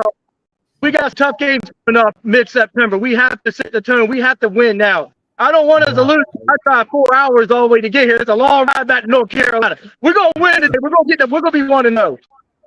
Okay. All right. Yeah. All right. Again, Commander Nash, thank you for coming in. I'd love to do it again if you get a chance. Have a great game. Yes. Y'all too. Thank you for having me. Appreciate it. All right, Commander Nash. There you go. All right. So, all right. There you go. Listen, enthusiasm. I love it. I love it. That's how Pags used to be. You know what I mean? That's how Pags used to be when he was coming in. Now, you know something, guys? We didn't even ask this question. We didn't even think of it, and I was just joking around in a way, but I was serious. They have the biggest must game of all the teams today, Washington, because that you can't lose to Arizona. Any other team could lose to anyone else and come back, but if they're not good enough to beat the Arizona Cardinals, wow. Yeah. All right. Well, yeah, we'll see. I mean, it's only one game. I mean, let's not get too crazy. I mean, this is only the first game. There's still going to be 16 more games. So, and speaking of somebody that shouldn't lose Monday night, we have the Jetman and a new getup. Looking sharp. Got the jersey on, a little hat. I mean, how are we doing today, Jetman? All right. How are you, gentlemen?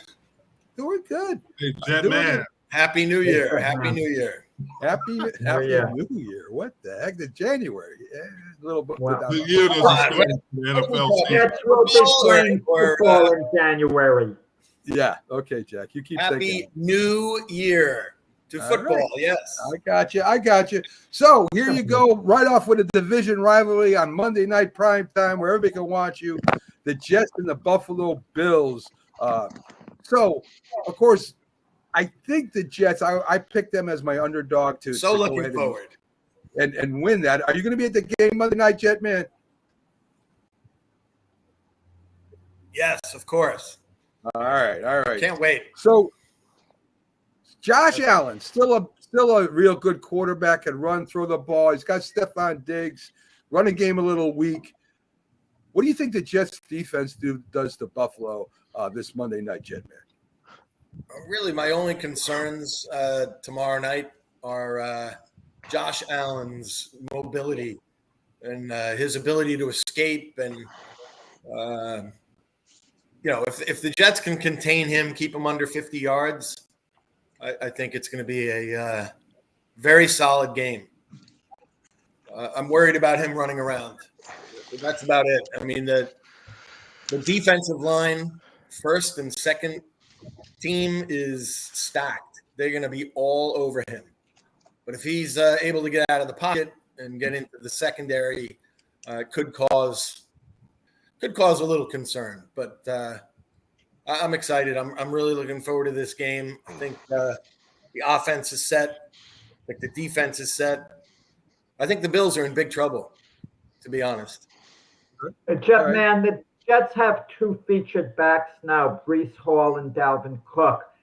Both of them aren't going to be 50-50. One's going to be 1, the other's going to have to be 1A. Out of the two, who's going to be the main back this season? I think it's going to be Hall. But, to be honest, I was just talking yesterday with a friend, and I think first play of the game on offense, I think you'll see both of them in the backfield. I'm feeling one of them will get a pass, to start off the game. I think they're going to be, bringing them both in and out, but I think it's going to be Brees's backfield for the most part. How about you? I think it'll be Brees Hall. They invested in him.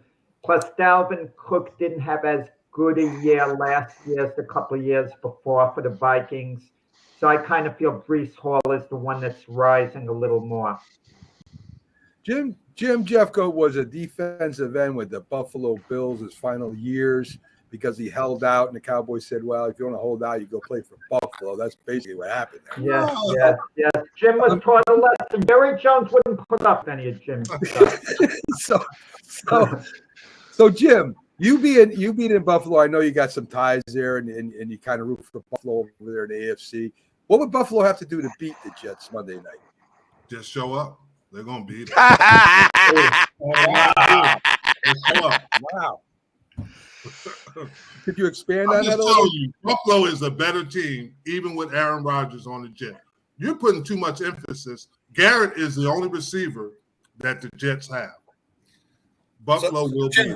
Let me ask you this. Last year, when the Jets should have won both games against Buffalo and had probably one of the lowest rated quarterbacks in football when playing them, how did that happen? How did that go down?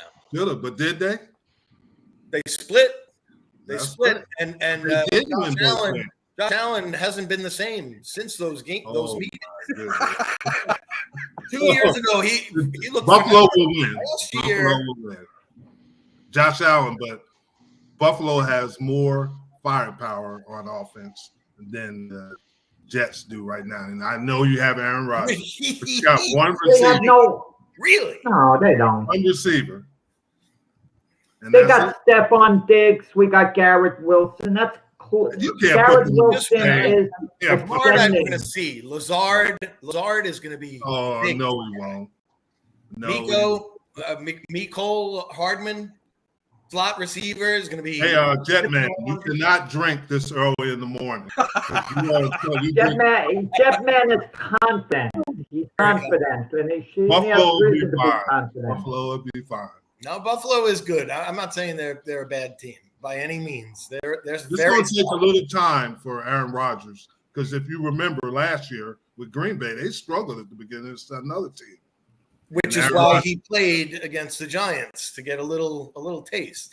He played one series and he beat third stringers. Oh my God! Let's Yeah, but he hasn't played let's crazy. preseason. He hasn't had a preseason game in years.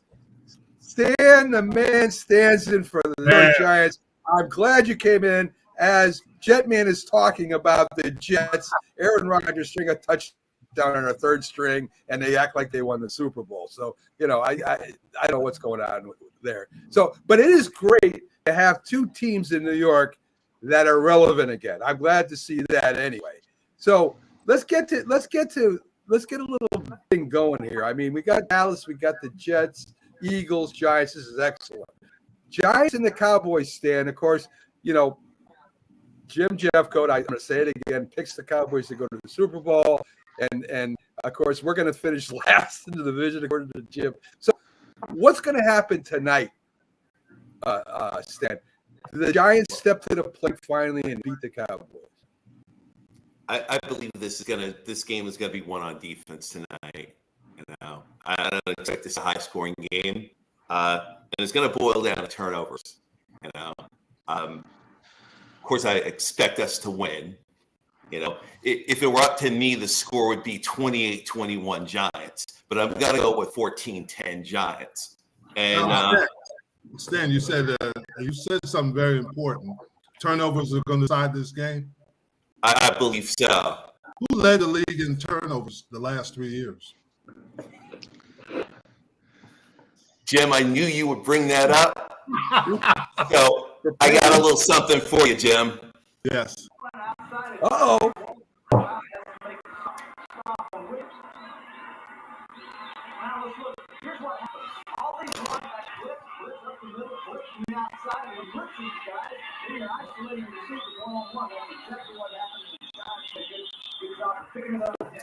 This goes back to December 15th of 1985. Holy God. I was a freshman in college, home on holiday break. You found a VCR that works? I tell you, you're just like Cowboys fans. Find the VCRs that work and everything so that you can live the days of old. Hey, I tried to pull this game up, and of course, with the fine technology in 1985. Stan the man bringing pops. I love it. Yeah, I lived it. You don't have to show. I lived it. Yeah, that's true. That's true. See, Jetman, this is what we expect. We expect props, videos from 1985. Why this is so significant in the young man's life. Stan, I don't understand your final score. 14 points.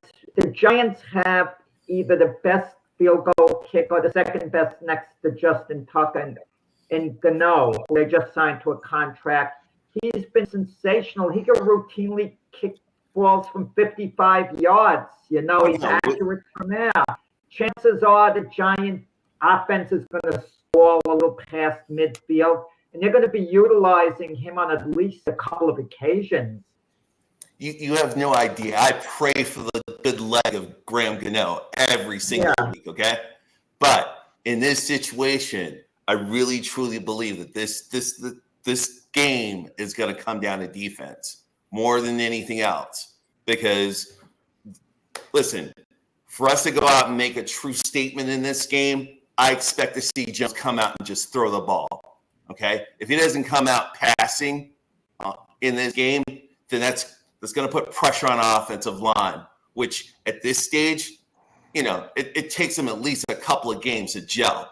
So if I was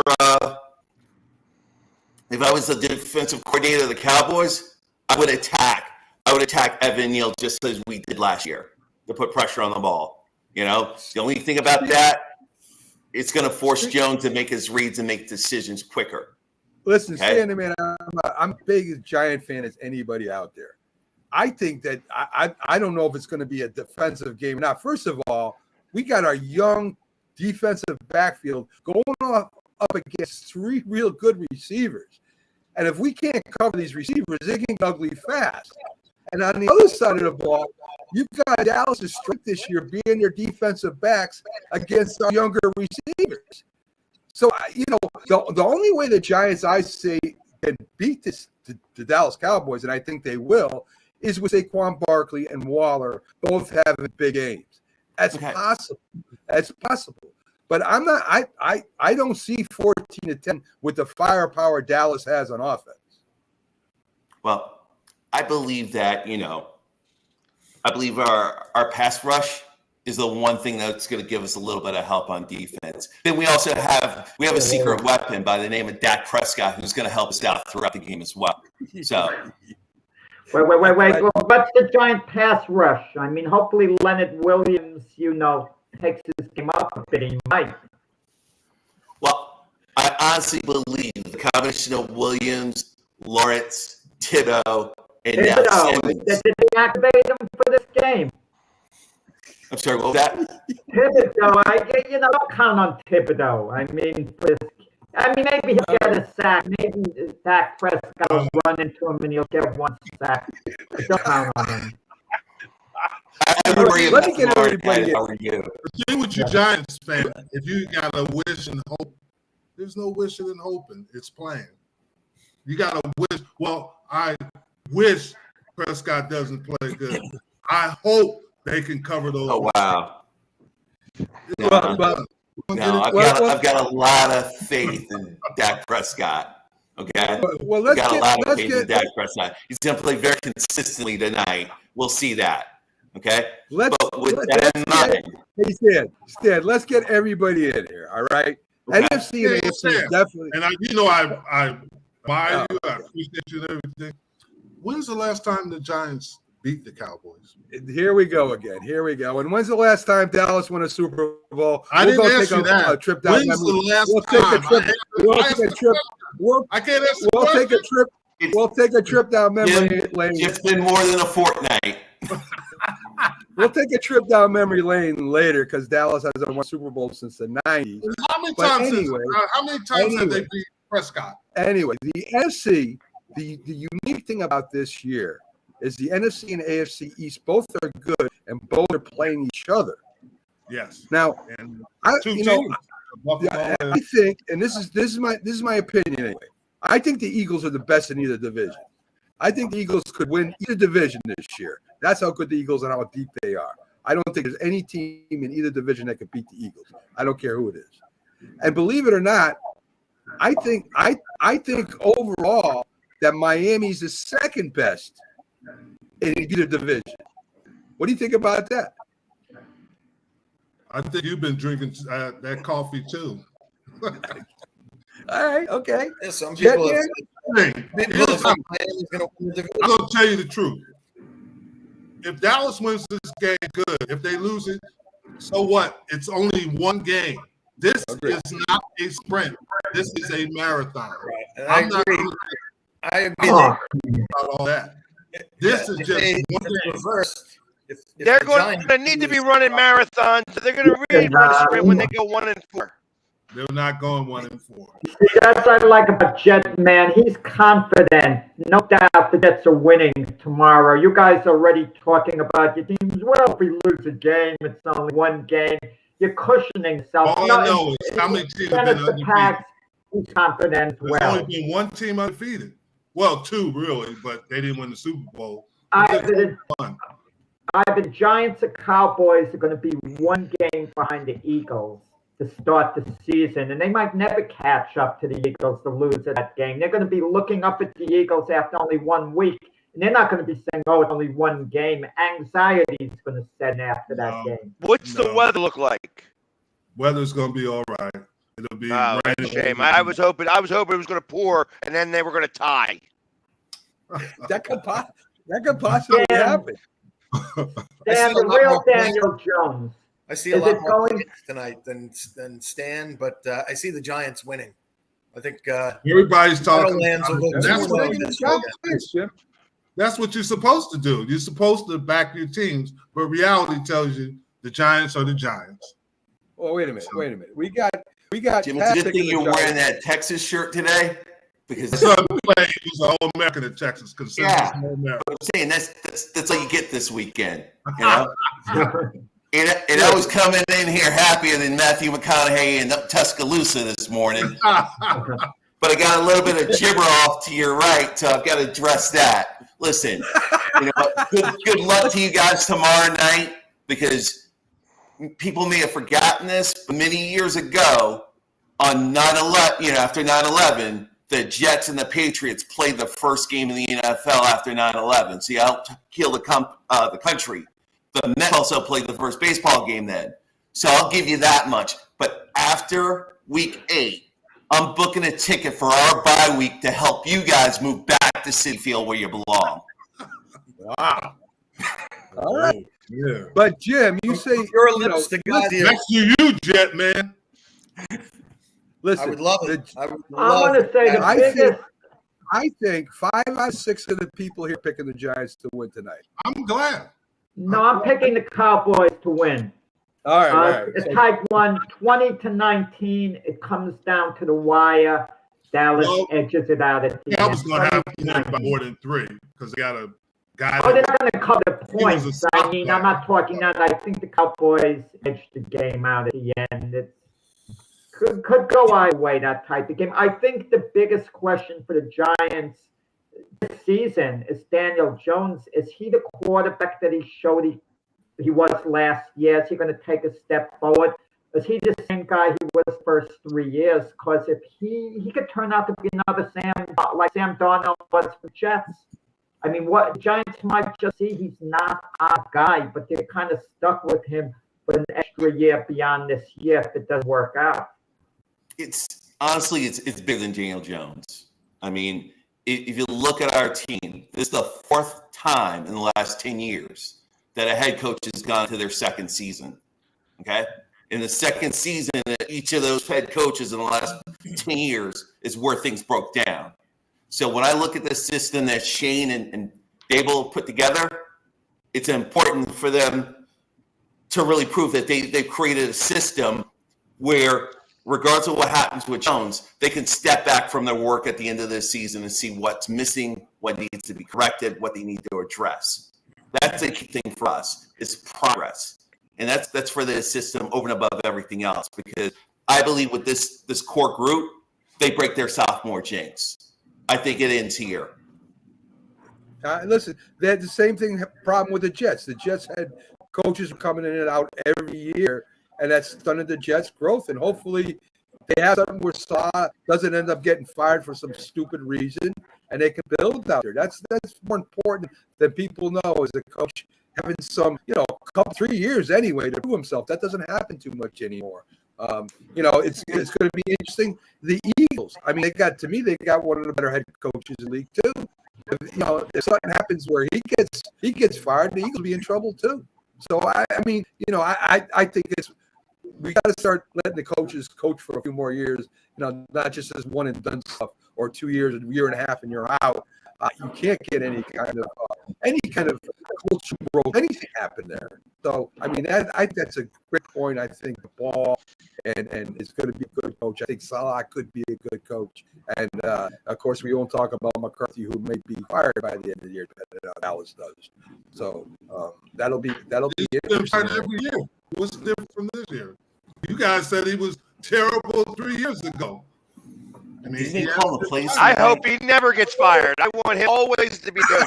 They're going to implode this year. I'm telling you, the implosion is coming. You're going to be like, I can't believe that it actually came true. I don't believe you. I didn't believe you, but you really do know.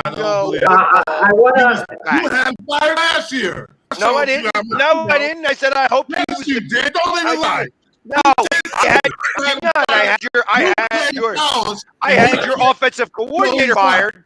I had your offensive coordinator fired. Come on, let me roll the tape.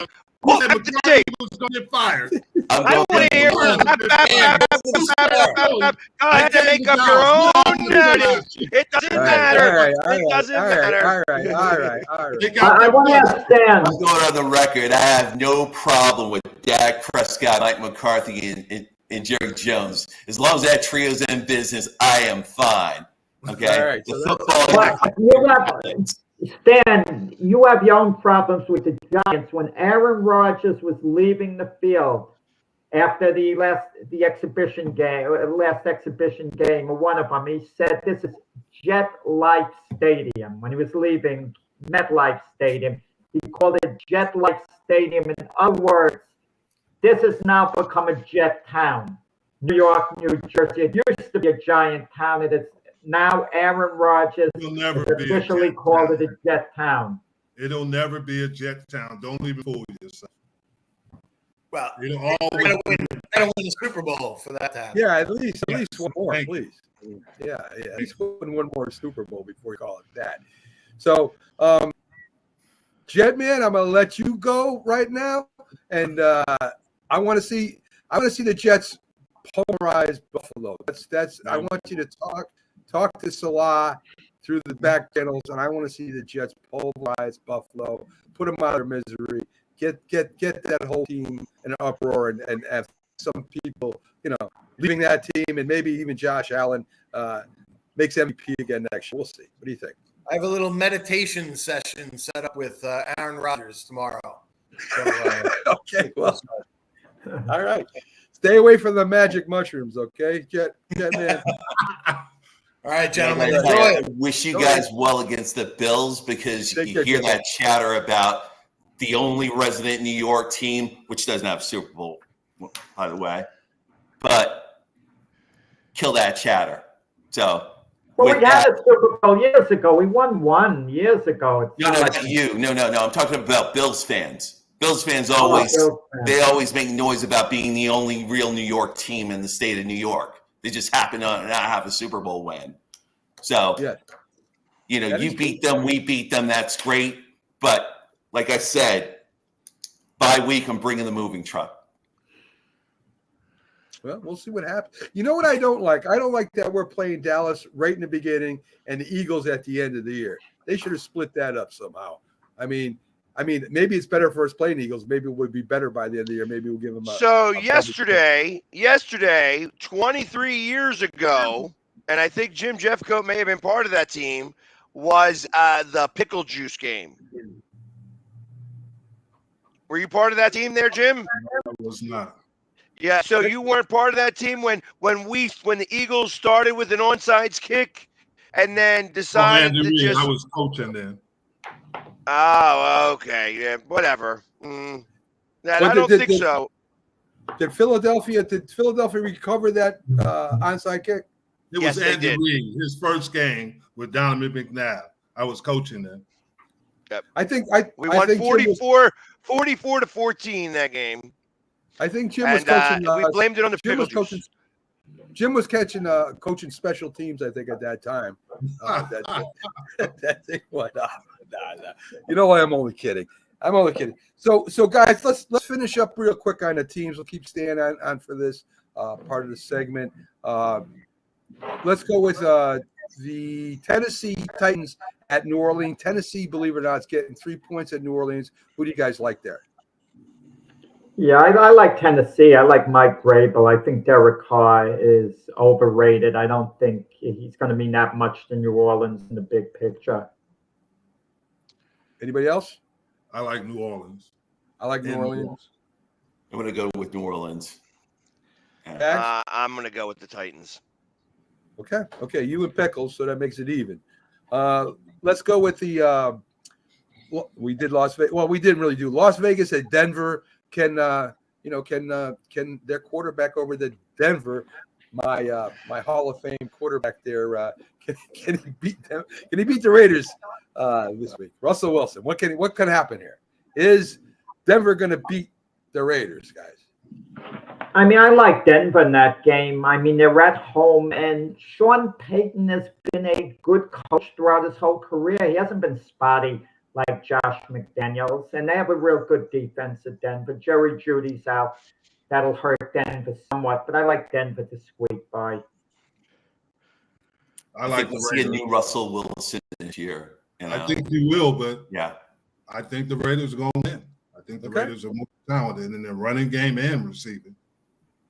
Pickles is with you guys. Raiders are going to win by 2 each. I actually have the Broncos in this game because the only team that's really worse than Denver is the Raiders. I think it's because deep down you love Russell Wilson. You just don't want to admit it. So Yeah, Carolina, that's exactly what I was saying. Carolina, Atlanta. I liked Atlanta as one of my favorites. Does Carolina have a chance today against the Atlanta Falcons? No, I think Atlanta will win. I think the Atlanta Falcons probably have the most balanced offensive attack in the NFC South. So, you know, they really have to step out all over themselves today to give that game up to Carolina and a rookie quarterback. I think one mistake they made last year is they didn't give enough snaps to Ritter to see what they had in a quarterback. But I really like what they have on offense here with Robinson, with Pitts, and of course London. Yo, Stan, you're a very knowledgeable person, and I like that. You make good points. The other guy, he's just drinking the giant Kool-Aid. Well, Robinson might be the best draftee this year when all is said and done. He might be the rookie of the year. He's that good. I think Carolina, I like Atlanta today, but I think Carolina is going to be the best team in that division by the end of the season. Now, who do you got, Pags? Atlanta. All right, me too. All right. Jags and Indianapolis Colts with the young quarterback Richardson. Do they have a chance, Jim Jeffcoat, to beat the Jags? You always have a chance, but I think you know what Jags win. I think the Jags are still the arrows pointing up for them, and I think they're going to get better. And Trevor Lawrence is starting to become the quarterback that everybody anticipated. What do you think, Chad? I think the Jaguars come out and make a statement that they're another force in the AFC. Yeah. You know, that needs to be taken serious. Jacksonville by 27 points. 27. Ooh, yeah. Wow. Pags, what do you think? I got them as my favorite win, so I like the Jags. No way, you don't think Richardson has a big game and maybe pulls out an upset? Not today. I like Richardson a lot. So that's one more. Seattle the Rams at Seattle. I don't think the Rams will have they may be worse than the Cardinals this year. I'm not sure. What do you guys think about that game? Any chance at all that the Rams have winning this game? The chance the Rams have is when they step off the bus. That's the only chance they have, because after that, Seattle's going to get after them. I agree. What is their whole offense? Cam Akers running the ball against Seattle. I mean, it's going to be a rout. Seattle's going to. It's going to be. We'll see. About 30. Who's the Rams head coach? Sean McVay. We'll see him on television next year. You're probably right. Folks, we've got the top of the hour. I want to thank Keith Angle, Robert Butler, of course, the Philly sport guy, always on with us Sundays and Fridays normally, and our special guest, Stan the Man, that stayed with us, having the Washington Commanders, Commander Nash, and he was very, very excited. Great guest, and of course, Jetman, who joins us almost. Shoot, if we're playing the Cardinals, I'd be excited too. I would be too. That would be great.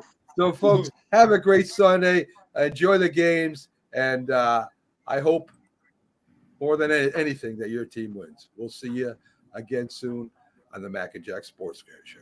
Have a great Sunday.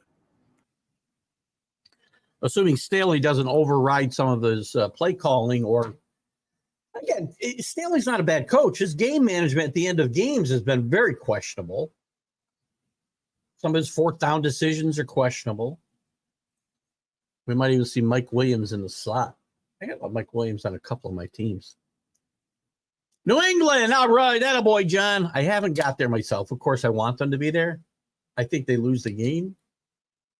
I think they're very competitive today. But this is not out of the question. Rams owner forgot about this season, right? So this is going to be one of my picks today, by the way. I'll give you my bets right now before I go to the rest of these comments. I'm going to give you my bets. I'm definitely on Seahawks later.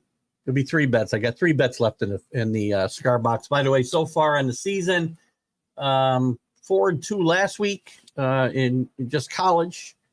Yesterday I was 2 out of 3. Lost on Tulane, 1 on the over on Alabama and Texas, and one on Washington State dogs at home. So, and you know I like home dogs. So I'm taking the Seahawks today. It'll be a bet for sure. There's maybe. Don't feel safe with that. All right, so here's the bets for today. You're gonna love one of these, Carlos. Seahawks, Giants, and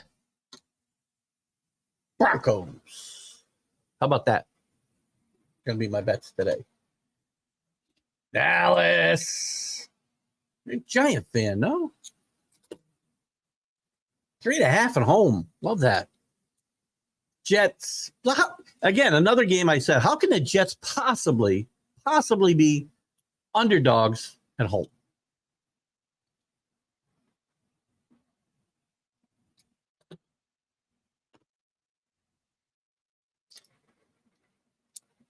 You'll be at both games.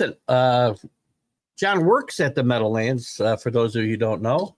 I'm not sure exactly what John does there, but I'm sure I know he loves his job. And he'll be at both the Giants and the Jets game. So that's tonight and tomorrow night. Busy time for Mr. John Gonzalez. Enjoy those games, John. You YouTubed all day yesterday. It was sad because Alabama stunk it up. So you were able to get the free YouTube like I was talking about yesterday? I had some trouble. I was trying to watch Tulane because I was having trouble getting some stuff outside. It's hard with like I said, I got my stepson's YouTube login so I could get ESPN Live, but I got to go through all kinds of machinations to get it, change my TV provider so that I can get what I want. But anyway, you can get these games on YouTube for free if you just want to, if you don't mind every now and again having to go look for a new feed, you'll find it. Jets beat Buffalo at home last year with a third-string quarterback. Great call, John. This is a better team. The Jets right now are the best team in the AFC East. John, don't know if you saw my predictions here last week or on the AFC East show on Let's Talk Sports the other night, but I did pick your Jets, if they're your Jets, to go to the Super Bowl and lose to Seattle. I'm not a homer. I wonder if Rodgers' contract depended on him. What are you talking about? I wonder if Rodgers' contract depended on him at preseason. I'm not sure what that means.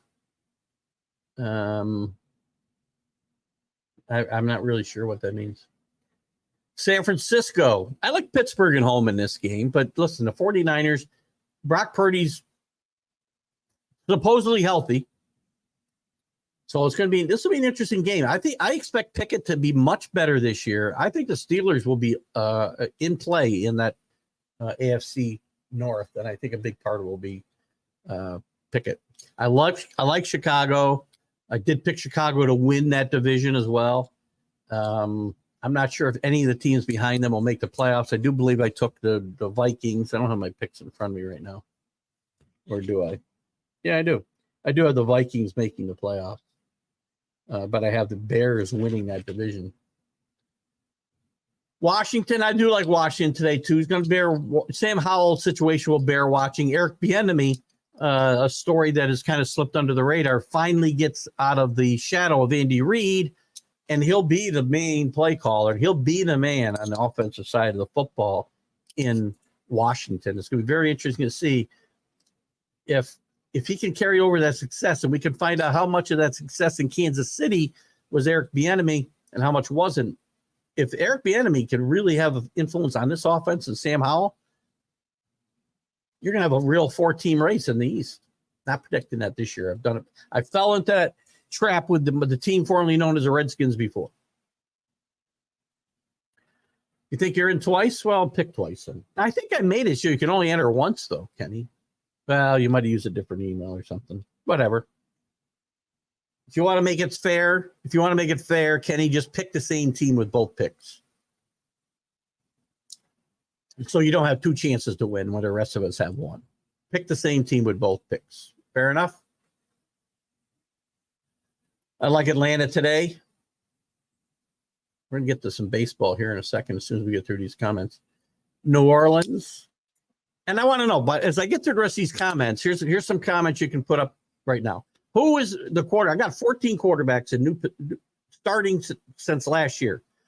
Which one will have the most impact? I will tell you, it'll be Aaron Rodgers. Aaron Rodgers with the Jets, Pickett with the Steelers, didn't start beginning last year.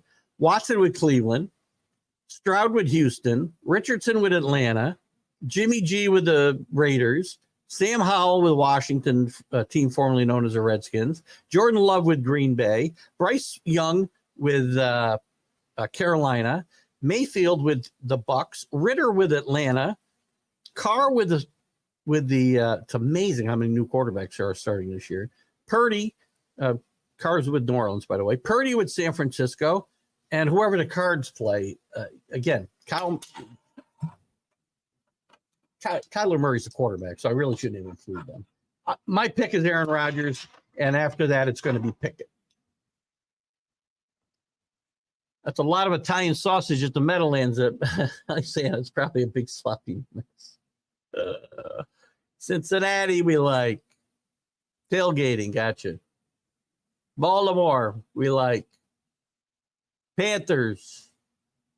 I'm not giving you my pick in the survivor pool. You're going to have to wait to see that until the game starts. Denver. I like Denver. I'm going to bet Denver today, as I said. The kids to focus on the Jets is Will McDonald. Great player. Another great player. Listen, the Jets are loaded on both sides of the football. Their offensive line is the only weakness in this team that I can see. And it could be a strength if they stay healthy. Guys don't pout because they're not playing the position they want to play. This defense is just a monster. The offense doesn't even have to be great. Just needs to be good. And it's got the potential to be great. And I don't want that. Again, this is me not being a homer. I want it to be a train wreck over there. I don't expect it to be. Tell me what you want. He's always got some kind of reference. I know what Alan's talking about. It's a song. I don't think I know Zebra. I did have Kansas City with the points on Thursday. They'll bounce back big. As I said earlier, John, if you didn't miss it, this isn't a big loss. This is a bigger win for Detroit than it is a loss for Kansas City. The non-conference game, it's not going to matter. Aaron Rodgers has the most impact. Carr will also have an impact. I'm not a big Carr fan. He'll play good in the regular season. He'll probably put up some decent numbers with the Saints, but he always puts up decent numbers. But, in big moments, he's one of those guys that just is not a guy I want out there. Kenny, Jordan Love? Possibly. No, it's single elimination, Kenny. You lose and you're out. And you can only take the same team once. Becton has looked good so far at right tackle, and I see Littman taking over at center at some point. Agreed. I think the offensive line is better than what people think it is. And again, you know what? Everybody's got offensive line issues in that AFC East. Everybody. A lot of teams in football have issues. And if you have injuries, depth is a problem. So we'll move on to the major leagues. If you have some football stuff, you can still post it, but I want to move on and get to some Major League Baseball. Don't want to leave Drew out of the conversation any longer. Drew is our baseball guru here. As we get winding down, we get into the playoffs. We're going to have Drew on a lot more on Fridays on the Major League Baseball update as well. So Major League Baseball. How about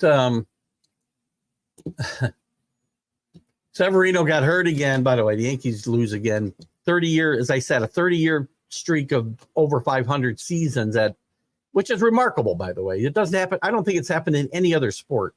Is on the line here. They're 70 and 72. Severino's done for the year. Big question there is, do we believe what we saw the last months of Severino and that he's back to where he was and they can count on him next year? I don't know.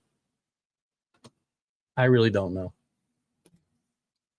Yankees also had their Old Timers Day yesterday, which was basically honoring the 98 team and the core 4. By the way, Bernie's got to be part of that. To me, it's the core 5. I know Bernie was up before the rest of them, but I counted as per core 5. So that was a nice ceremony. They go out and they stink it up and lose a game. 2 in a row they've lost. Orioles stay hot, as Drew mentioned at the top of the show. They've won 7 in a row. Let me get back to the standings here. Tampa Bay falling back to 4. The Orioles are in pretty good shape here in the division. The wild card is coming down, it looks like, to the Rays, the Jays, the Mariners and Rangers, or Astros. I mean, whoever doesn't win that division. Right now, Allen's Rangers are on the outside looking in, a game and a half out. They've lost a full game since we last talked about this on Friday. Red Sox have lost 4 in a row. They're on the cold side. I think their playoff chances are done. They're 2 games over 500. They've fallen back in a wild card race to 7 back. I think they're done. The Twins, 7.5 ahead of the Guardians now. The Guardians made some weird acquisitions on the waiver wire. Again, probably nothing. Cost them $3 million, I think. All these guys are done at the end of the year, and I think they were just making a push to see if maybe they can make something happen here the last few weeks of the season, and they've fallen backwards since they did it. Tigers, White Sox, Royals, getting ready to play golf. And what's turned into a great race, and now has come back to where I said it would be at the beginning of the season, a race between the Mariners and the Astros. The Rangers have fallen 3 games back. That's a lot on September 10th. Doesn't mean it can't happen. This team needs to right the ship. Every time, the last 3 weeks, they've got to be like 9-21.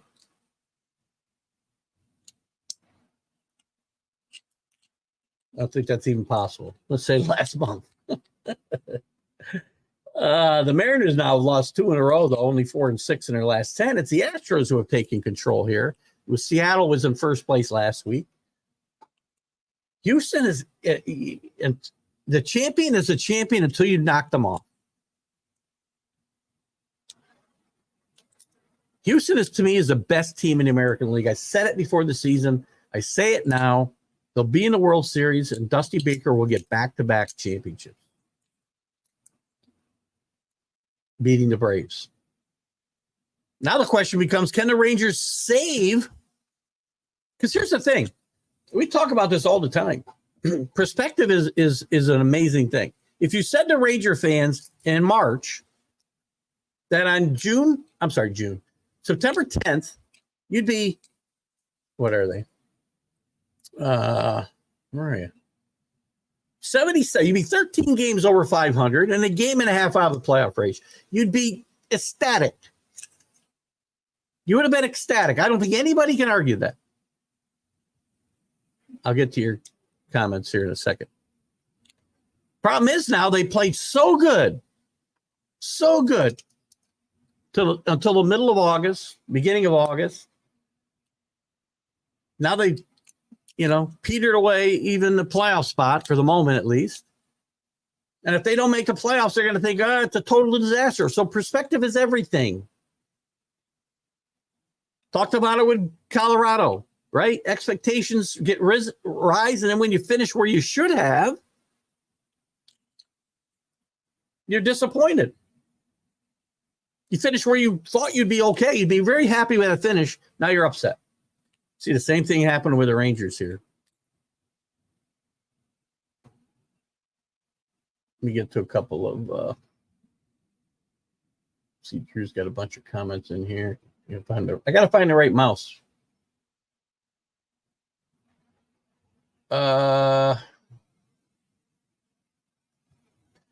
Baseball, back to the Orioles.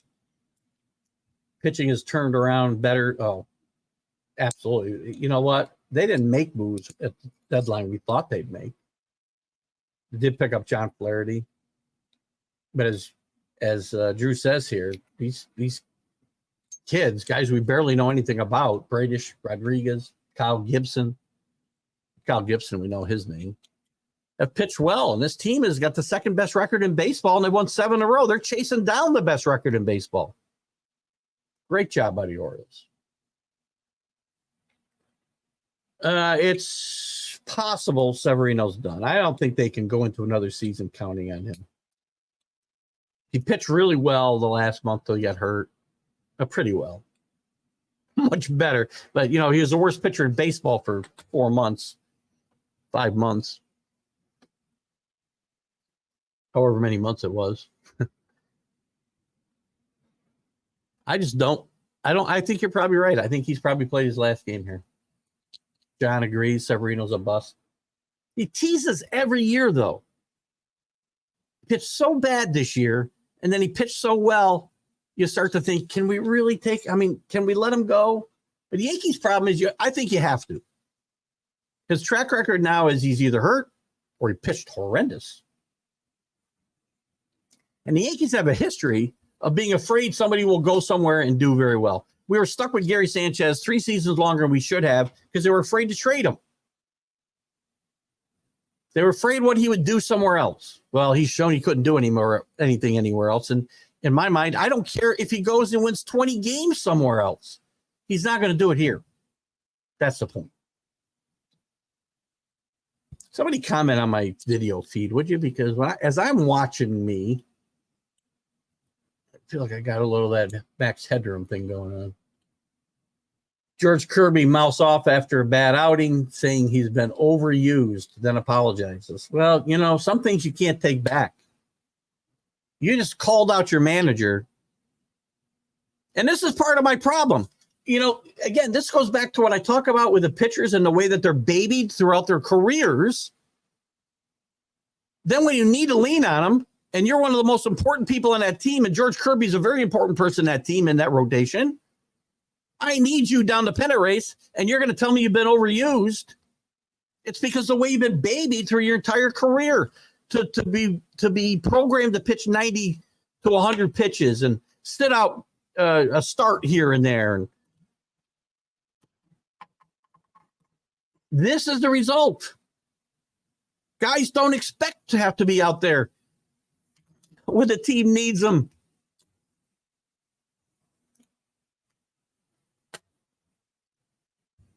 Or they get hurt because you babied them. Yankees need to be Dion. Did we talk about that a couple weeks ago? Put Dion at the in the GM position. Yes, Yankees need to be Dion because I think he's talking about the fact that Dion turned over 80% of the roster. Yankees need to build around Volpe and Dominguez and Peraza and maybe Wells behind the plate and obviously Aaron Judge and Garrett Cole. Clark Schmidt is part of that rotation next year for sure. But let's start trusting some of the kids. I'm okay if we struggle for a couple of years and it's exciting baseball. Don't be bad and boring. But do it the way the Orioles did it. Do it the way the Astros have done it. You fill the need with a few free agents where you need them. But start building around some of your kids. It's ironic that they honored the core 4, and I'll say core 5 again, yet Bernie needs to be included in that.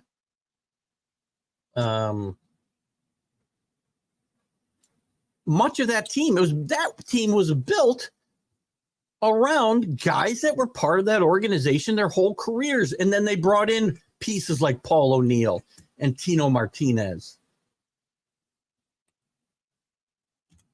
and a few other guys. But the core of that team was homegrown. Reds can't catch a break. Lots of COVID. They did lose a lot of players at COVID. And I didn't see this. I heard about Marte getting hit in the face in the warm-up toss from Doug Cruz. Reds have had a tough week. They got themselves back into the race. Actually, I should have stayed where I was. They're now 2.5 games back, 2 games of the wild card. In the division, they are, and they're young, man. Again, this is another example that a team should not be disappointed. The fan base should not be disappointed if this team finishes 500 or a couple games over 500 and misses the playoffs. The core of this team is very good and very young. They're 7.5 games out of the division race, so they're done. The Marlins are a game and a half out. I think they were in by half a game when we talked on Friday. So it's the Phillies, the Diamondbacks, who are red hot. Again, winning 4 in a row. The Cubbies falling back. I've been waiting for it. 3 losses in a row, rather. They, as we talked today, they are in the playoffs. Second choice. But you still got a pretty good race for that wild card. Phillies are probably set. Probably. You got the Marlins in play. You got the Cubs in play. You got the Reds in play. You got the Diamondbacks in play. You still got the Dodgers in play. The Dodgers are already in. The Giants in play. They've come back after going on a really bad streak and won a couple in a row, importantly. So you got some fun races. You got a really good divisional race in the AL West. You got maybe a race in the NL Central. And you got a 4-team race for 3 spots in the American League. And how many teams? We'll leave the Phillies in there. 1, 2, 3, 4, 5, 6. 6 teams in play for 3 spots in the National League. That will lead to some exciting baseball in September. Not a big fan of the expanded playoffs, but at least those teams will have something to play for.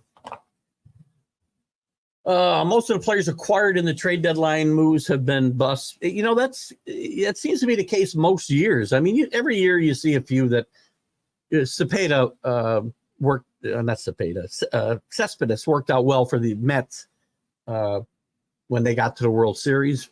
That worked more often. I would guess if we went back and analyzed all the trade deadline moves over the course of the last 40 years, at least half of them are busts. Just a gut feeling, and maybe it's from being a Yankee fan, seeing guys fail there. John Gonzalez and I are on the same page with a lot of stuff today. I had Houston before the season started. I have them today, and I've stuck by it as they. By the way, I talked about manager of the year in that Dave Roberts should win it for fun because of all the issues the Dodgers have had. I don't know who's pitching for them on a day-to-day basis. They could be calling me right now. My cell phone's upstairs. But what about the job Dusty Baker's done? They've had a ton of injuries, not to the extent maybe the Dodgers have had, but they've had to weather guys not having good years on offense and scratching out runs. That's the difference between the Astros, and it's been the difference between the Astros, by the way, and the Yankees, and maybe the Dodgers, and some other teams in the playoffs and during the regular season, is they know how to scrap out runs when they aren't hitting home runs and they're scoring a ton of runs. They know how to win close games. They play good fundamental baseball. Most of the guys on that team know how to slide, Kenny. We don't want Giancarlo Stanton freaking teaching any sliding lessons, that's for sure. In a race that Drew and I have been excited about here since about May. I think it was May. The wonderful race for the worst record in baseball between the Royals and the A's. The Royals are actually ahead in this race now. Half game worse, but a game in the loss column. So maybe we have to look at this backwards, actually, now that I think about it. The A's have the advantage here because they have one less game played. Oh God. I was really rooting for a 121 loss season from one of these teams. I thought the A's had it in them. I even thought they had it in them to go 1-20 or whatever they had to do when I talked about it about a week ago. KC and Oakland, that's a real race. Thank you, John. Drew and I have talked about it a lot on the Major League Baseball update on Fridays, and we've talked about it here on Sundays as well. It's been an interesting race. Couple things. I'll get. Looks like the Mets got a real good prospect for Verlander and Drew Gilbert. They like the guys they got. They like the Acuna kid a lot too. That they got. I think that was in the. Help me out here. I believe it was in the Scherzer trade. I think the Mets did very well for themselves at the trade deadline. And Verlander, by the way, is one guy who's not a bust. He's helped the Astros a lot, in my mind. Drew, Pete Alonso, 43 HRs, 103 RBIs, but 226. It's Schwarber-like, right? You could put Muncy in there too. I mean, he doesn't have 40 home runs, but these three players are very much alike. I'm not sure if Alonso walks as much as Schwarber and Muncy. What are the OPSs for those three guys, Drew? The one stat I do like, a newer age stat, if you will. Dave Kingman numbers for sure. See, Dave Kingman would be a superstar today because we don't care about the strikeouts. We don't care about the batting average. All we care about is how much they walk, how much they home run. I'm not sure how much Kingman walk. Home runs, strikeouts are fine. He'd be a freaking $30 million ball player today. Maybe not. A surprise team like Milwaukee or Cincinnati making it to the World Series from the National League. I still have the Braves, John, but listen, I've been all over Milwaukee for about 3 years now because of that pitching and the fact that they had, I think, the best manager in baseball in Craig Counsell. And they've let me down. They've either not made the playoffs or they've gone out in the first round. But I think Cincinnati's got a better chance, or Milwaukee's got a better chance than Cincinnati here, obviously. Problem is, they don't hit enough. But they do know how to scratch out runs. Michael King does look legit for the Yankee staff. There's a lot of talk that he will be made a starter, full-time starter going forward. Which is what he was when he started his career. The Yankees moved him to the bullpen. Yankees have tons of talent, just need to add new pieces and a few. Bellinger would probably be I'm not overpaying for this guy, though. Again, I can't forget the 3 seasons preceding this one. He's had a nice bounce back season. But he would be a good piece to add here. I'm not going to overpay for him, though. And I do think the Yankees have some good pieces with kids in play. What really hurt them, really hurts the Yankees. Harrison Bader would have been a perfect fit for this team if he could freaking stay healthy. Reds are only 2.5 back in a wild card. Yeah, I think I had that. They were in my wild card contender. Again. If this team doesn't make the playoffs, they're not a failure, though. I mean, again, those expectations, you have to remember in September, you have to remember your expectations were back in March. Tampa's adjusting. Tampa always adjusts. You do a good job, but they're falling back in that race. They're going to be a wild card team. Orioles manager of the year in the American League. I agree. Here's a guy who was probably on the firing line high last year. Early in the season, one of the most likely guys to get fired. They'd have some very bad seasons under him. And now he's probably going to be the American League manager of the year. Let's not forget about, actually, I talked about Dusty Baker, like using the National League. Had another flashback to previous years. The Astros are not in the National League anymore, obviously. Dusty might get consideration, though. I think he'd rather win another World Series though than win the Manager of the Year. I said this before. The Rays have done a good job of keeping their focus on the field with the injuries that they've had. I think 3 of their starting pitchers they lost for the season. All of them have been hurt at some point. The Wander Franco stuff that you talked about here. And again, a lot of talk that Wander Franco will never play in the major leagues again, which would be very sad. A talented young man. But, you got to be accountable for yourself off the field and your actions. It does look very bad for Franco. Alonso gets hit by pitch more than both. Ridiculous. Guys get hit. Part of the game. Boog Powell. Actually, Boog was better. Boog didn't just hit for power. Boog hit for some average a few years. He was the MVP of the American League in, I want to say, 70. Boog wasn't a 220 hitter. And Boog was a better than average fielder, too. Good reference, though, Kenny. Alonso, here's the OPSs I was looking for. So they're very close. And that's what guys look at. So their walk percentages. So Alonso does walk a ton, obviously. So, OPS is one stat that I do like because your slugging and your on-base percentage are very important numbers. The rest of the made-up stats, not so much. John saw Kingman play a lot. He once hit a ball out of Lincoln Stadium in Montreal. Hope the roof was open at that time. If he didn't, he was a surly guy, man.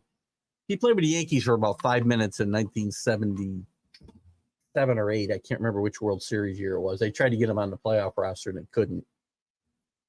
Anything else in baseball? I guess not. Stuff I have we can talk about later. The Steven Strasburg mess in Washington. If you don't want to pay guys, don't give them guaranteed contracts and then not take insurance on it. Jesus, how ridiculous, right? All right, well, we got to wrap it up today, guys. You guys have been phenomenal once again today. Absolutely phenomenal. Drew, John, Carlos, CA, Kenny. We missed Rick today. Rick might be traveling or on the beach already. Who else was with us today that I missed? I know I missed somebody. Tanner, Alec. Great to have all you guys with us. If I missed anybody, I apologize. I love this show because you guys drive it. When I can't read my own handwriting and what I want to talk about, it doesn't matter because you guys got something to talk about. So I love doing this show on Sundays. We're going to miss a couple Sundays or I'm going to figure out something while we're traveling at the end of the month, but I'll keep you guys abreast. Where'd my music go? It'll start up again. 1977. Thank you. I knew it was one of those years, John. I always got John or Drew to bail me out, but I'm not sure. So, guys, have a great Sunday. Enjoy week 1 of the football. Go Patriots. I will be rooting my team. Don't you worry. I did pick them to lose, but I'm not rooting for them to lose because I'd rather be wrong all the time. And any pick 'em league I'm in, I always pick them to win. But I don't want to just be a homer read. Guys, have a great weekend. Hope your team does well, unless I'm betting the other way.